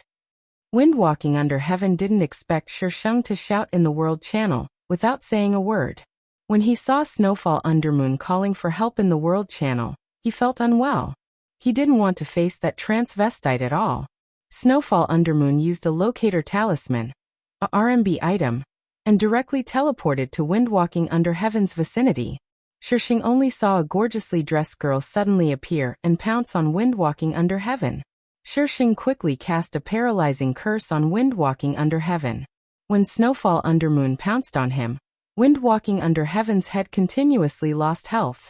Snowfall Undermoon took down Windwalking under heaven, and even whipped his corpse.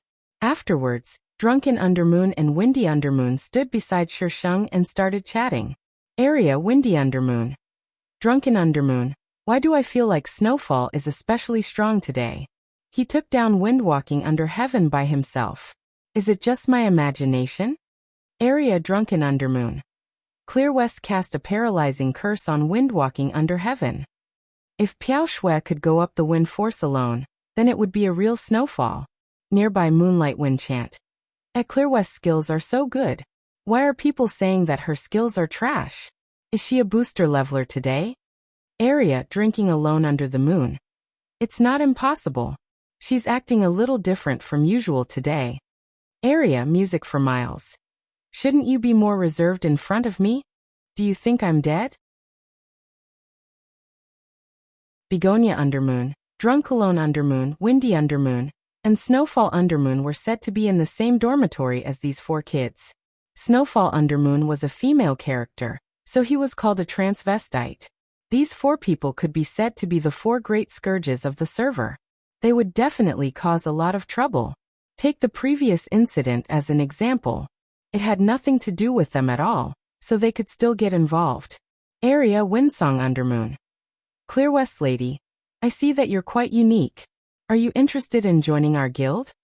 Area Music for Miles. Do you think your guild of 4 will be able to accommodate a great Buddha like me? Area Drinking Alone Under the Moon. Area Windy Undermoon. He used to think that his boss was narcissistic enough, but he didn't think that there would be someone even more narcissistic. Snowfall Undermoon had finished whipping the corpse and was running over. Area Snowfall Undermoon. Let's go, let's go. We won't be able to escape when Big Brother Wind Force calls for help. Then, Sheng received an invitation. Snowfall Undermoon has invited you to join the party, the fugitive. Do you accept? The fugitive Sheng silently clicked yes. Party Drunken Undermoon. I'll follow you. Party Windy Undermoon. I'll follow too. You're the one who provoked Snowfall, so the party leader position is yours too. Run. Party Snowfall Undermoon. I'm not running. I don't have the energy to do it with Big Brother Wind Force. Then, the party suddenly disbanded. Area Music for Miles.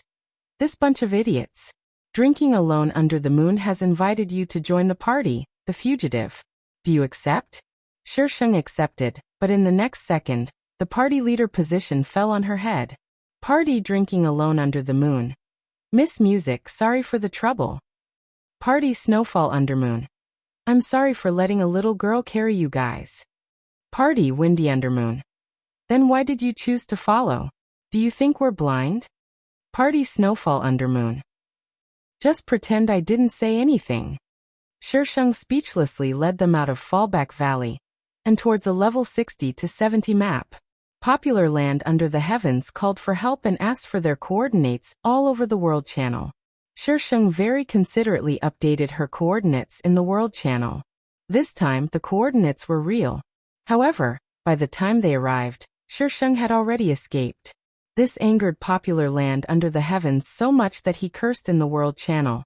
Party Snowfall Undermoon. So there's a way to walk. Snowfall Undermoon sighed. He had learned something new today. Party Music for Miles. That's all for today. I'm logging off. Party Snowfall Undermoon. Wait girl. Let's add each other as friends. I feel like we're long-lost sisters.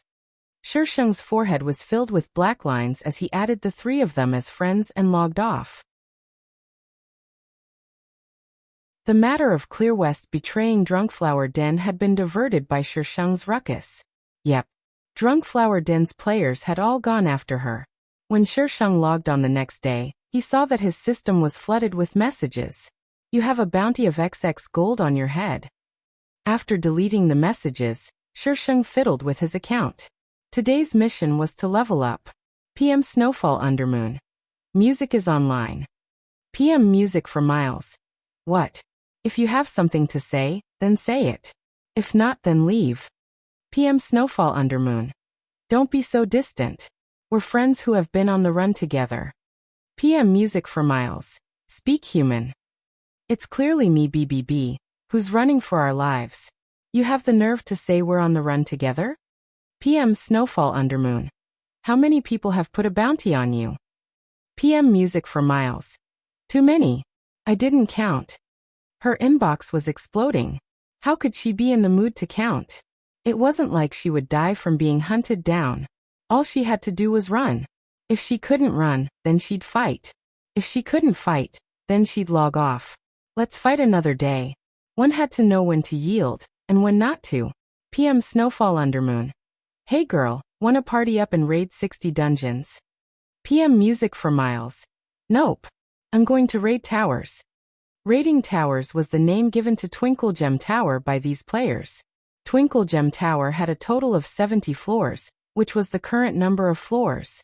The number of floors would increase in the future. Twinkle Gem Tower was a weekly event. Players could raid it solo or in a party. As long as they didn't die in Twinkle Gem Tower during the week, They could continue the next day. But if they still hadn't cleared the dungeon after a week, they would have to start from scratch. Yep. It seemed like no one had cleared the dungeon yet. PM Snowfall Undermoon. Hey girl, you're going to raid towers early in the morning. Snowfall Undermoon was shocked. That thing was something that even several large guilds working together couldn't clear. It was clear how savage it was. Gachin.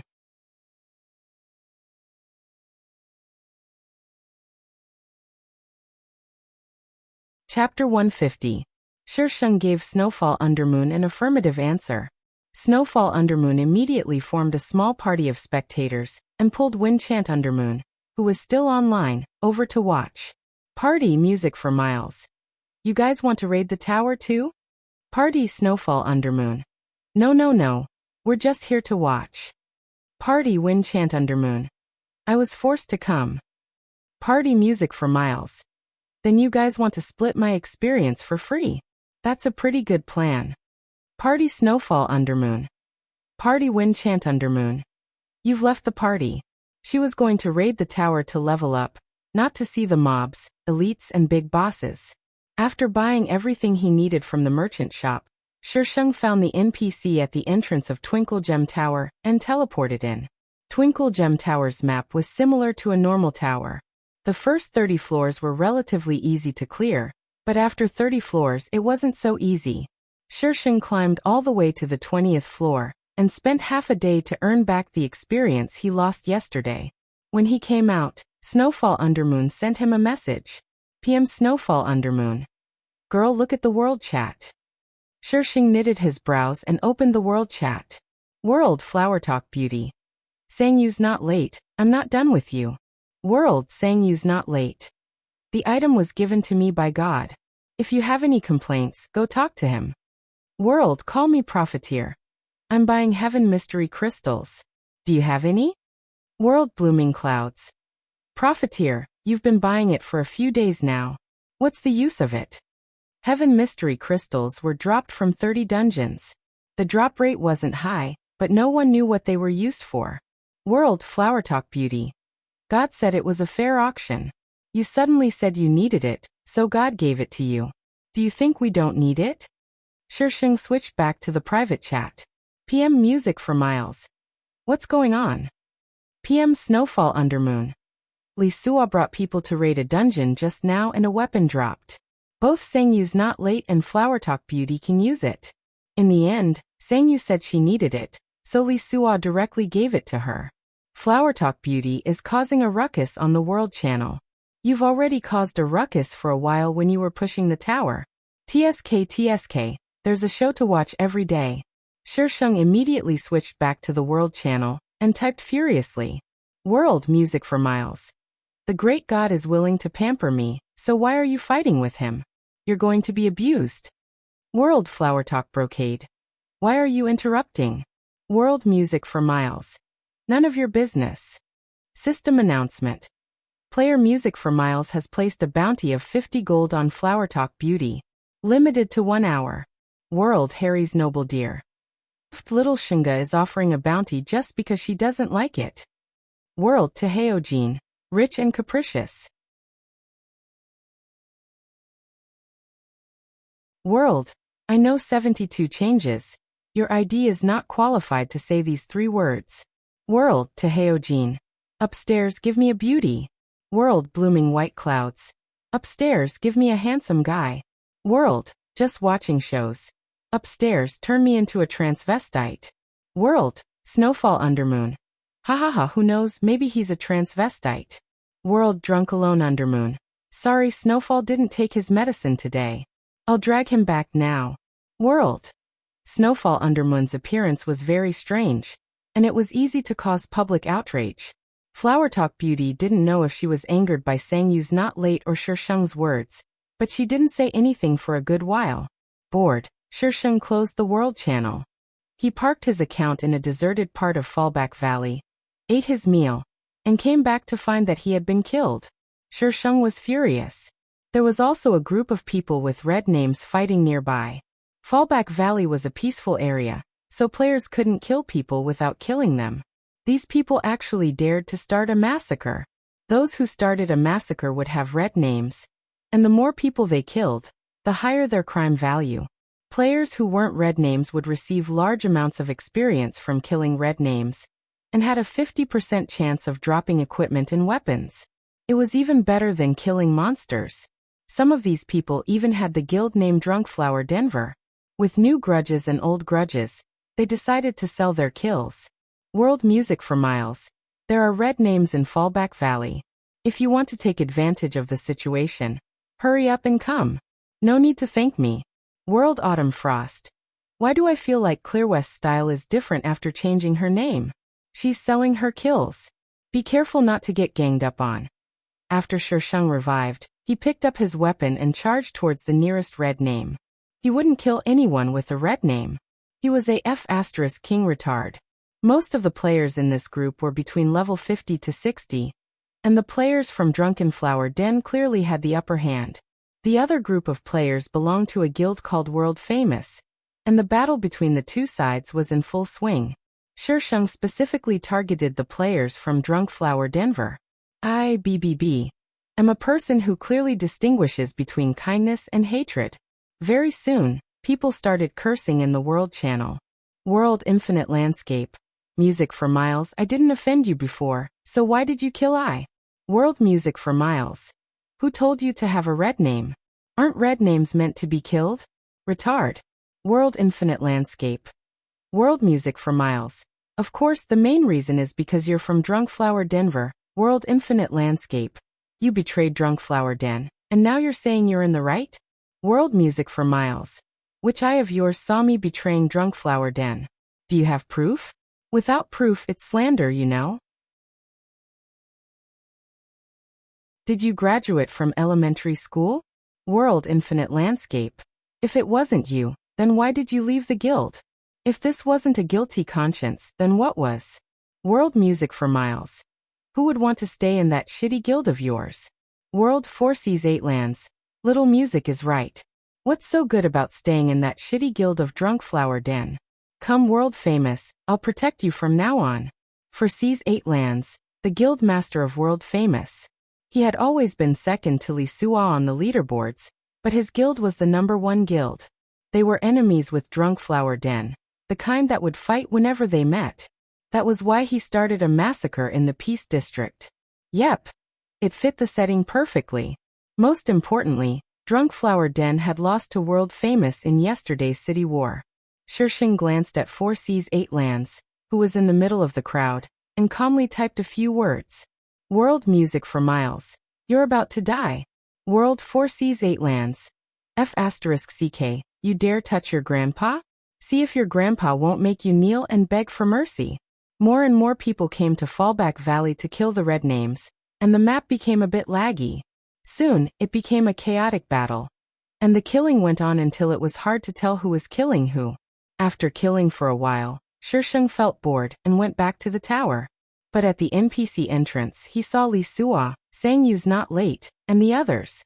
They had brought quite a few people with them, probably wanting to push the tower as well, and were currently conversing with the NPCs.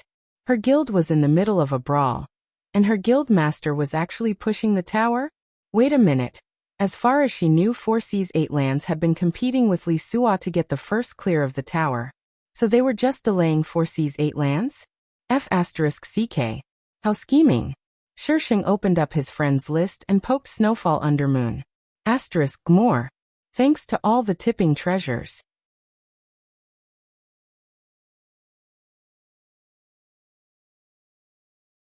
Chapter 151.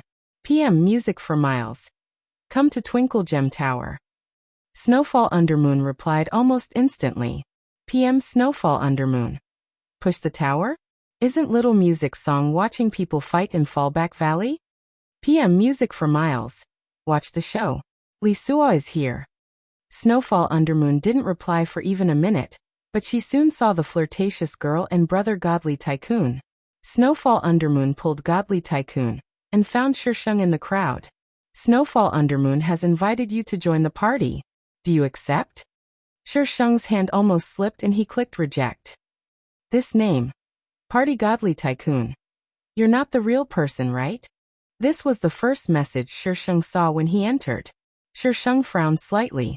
The original owner didn't seem to have any interactions with this famous tycoon. Party music for Miles. Why do you say that? Party godly tycoon. I saw your 1v1 yesterday. You're different from Clearwest's playstyle. Party music for Miles. My previous account was leveled by a workshop. Since they all said that the original owner's account was leveled by a workshop, there was no loophole in her words. Party godly tycoon. You're quite skilled. Why did you give it to a workshop? Party music for Miles. What does that have to do with you? Can't you do whatever you want with money? Are you asking so many questions because you've fallen in love with me? Motherf asterisk Kerr. Why are you asking so many questions? Your party member Godly Tycoon has been kicked out of the party by party leader Snowfall Undermoon. Shisheng. Area Snowfall Undermoon. She's so chatty. She's scaring my little music song. Party Snowfall Undermoon. Little music song, don't listen to that little b asterisk tch. Why did you call me over? Godly Tycoon joined the party. Party Godly Tycoon. Snowfall, come to my house tonight. Party Snowfall Undermoon. No. Tycoon bro, we're not going. Party Godly Tycoon frowny face party Snowfall Undermoon. I'm not sure. Little music song, save me. Shisheng silently watched their conversation. These two seem to have some sort of relationship. Team Godly Tycoon. Little Shunga, don't mind me. Please forgive me if I offended you just now. I was just afraid that Piao Shui would be cheated. Party music for Miles. So stupid. Lying to him is a waste of my intelligence. Team Godly Tycoon. That makes sense. Party Snowfall Undermoon. Alright, you're all bullying me. Wind Song Undermoon joined the party. Drunken Moonlight joined the party. Crabapple Undermoon joined the party. With the addition of a few messages, the team immediately became lively. Party Wind Song Undermoon. Yo, the couple is on a date. Party Drinking Under the Moon. Love Triangle. Little Music is also here. It was more likely that Piao Shui was caught by Brother Tycoon when she climbed the wall. Party Crabapple Undermoon. Little Shinga is here. Yesterday, she only saw Crabapple Undermoon say one sentence in the world chat. What was the meaning of his familiar tone? I'm not familiar with you guys, okay? Party Snowfall Undermoon. Are you guys brothers or not? I brought you guys here to deal with Tycoon bro. Party Wind Song Undermoon. Big Brother Tycoon is our financial backer. We don't dare to offend him, right boss drinking alone? Party Drinking Under the Moon. Windy Hum is right. Party Crabapple Undermoon frowny face team, Godly Tycoon. Come hear yourself tonight. Party Snowfall Undermoon. No. I'm not going. I'm going offline. You guys have already lost me. You won't be able to get me back even if you pay 10,000 gold. After a minute or so, Shisheng looked towards Twinkle Gem Tower. Li Suo and the others had already disappeared. She hurriedly opened the world chat. Loudspeaker music for Miles. 4 Cs 8 Desolates, Li Suo has entered Twinkle Gem Tower. World Snowfall Undermoon. F asterisk CK, that little bitch Li Suo is actually taking advantage of us. Because of Shisheng's shout in the world chat, almost everyone online knew that World's famous and drunken flower den were fighting in Fallback Valley. World, what are you calling me for? World, whined between my legs but itches. Did Clearwest Sis install a surveillance camera on them? How is she able to live stream whatever they do? But why did it feel inexplicably funny? World live. I feel like I'm going to lose my job. I didn't even know about this. Speaking of which, Godly Suo actually used a scheme this time. Was it because he lost the city war? Did he want to crush World's famous and Twinkle Gem Tower? World Heavenly Green. Godly Suo can't be that shameless, right? Maybe music for Miles is just spouting nonsense? Didn't she just betray Drunken Flower Den yesterday? World Music for Miles. How many times do I have to say this? You're accusing me of betraying Drunken Flower Denver. Can you show me proof? Don't spout nonsense if you don't have proof. System announcement. Player Music for Miles has placed a bounty of 50 gold on Heavenly Green. Limited to 24 hours. System announcement. Player Godly Tycoon has placed a bounty of 250 gold on Heavenly Green. Limited to 24 hours. World, Heavenly Green. Music for Miles, you bitch. I only said one sentence, and you're already putting a bounty on I? Are you crazy?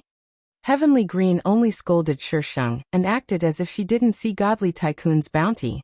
World Green Flower on Sauerkraut. Brother Godly Tycoon is actually helping Music for Miles put a bounty on her? What kind of affair happened that I don't know about? World Just Watching Shows. I don't really understand either. Snowfall Undermoon. Has Brother Godly Tycoon fallen in love with someone else? World Music for Miles. I'm putting up my bounty and you can say whatever you want. I didn't even shut your mouth and you're still trying to stop me from putting up a bounty. If you're so awesome, why don't you go by the game company? World Harry's Noble Deer. Hahaha little music, I'm going to become your diehard fan. World Snowfall Undermoon. Little Music for Miles V587. Shisheng looked at the screen that had already tilted to the Pacific Ocean and felt a little helpless. This was completely different from what was written in the novels. She switched back to the party. Party Music for Miles. Godly Tycoon, what bounty did you put up just now? Party Godly Tycoon. Heavenly Green has a grudge against me. Party Windsong Undermoon. Heavenly Green has chased after Snowfall Undermoon before hahaha. Party Music for Miles. Got it. Party Snowfall Undermoon. Can you not bring this up again? Brother Tycoon won't let me off tonight. Are you guys brothers? Party Godly Tycoon. At least you know your place. Party Drunken Alone Under the Moon. Little Music for Miles, is she of age? You guys are talking about this kind of thing in front of a little girl. Party Music for Miles. Don't worry, I can take it. As a veteran author who had read countless pornographic novels, how could she call herself a veteran if she couldn't even take this kind of thing? Party Music for Miles. Forsees is here. From the direction of the city gates, Forsees and a few others were rushing over with haste. Red names weren't allowed to enter the city. There were items in the marketplace that could be used to wash away red names, so Forsees must have used them to wash away his sin value. However, those items were rather expensive and not everyone could afford to use them, so Forsees didn't bring many people with him. Asterisk Good morning, Cherub P.S. Cherub at Chidian, because this book was being updated at Cloud Rising. There would be a delay at Chidian, so you wouldn't be able to read the latest chapters. You're tuning in to the Earbook Haven YouTube channel. Don't forget to subscribe and join us on this journey to catch the most captivating stories.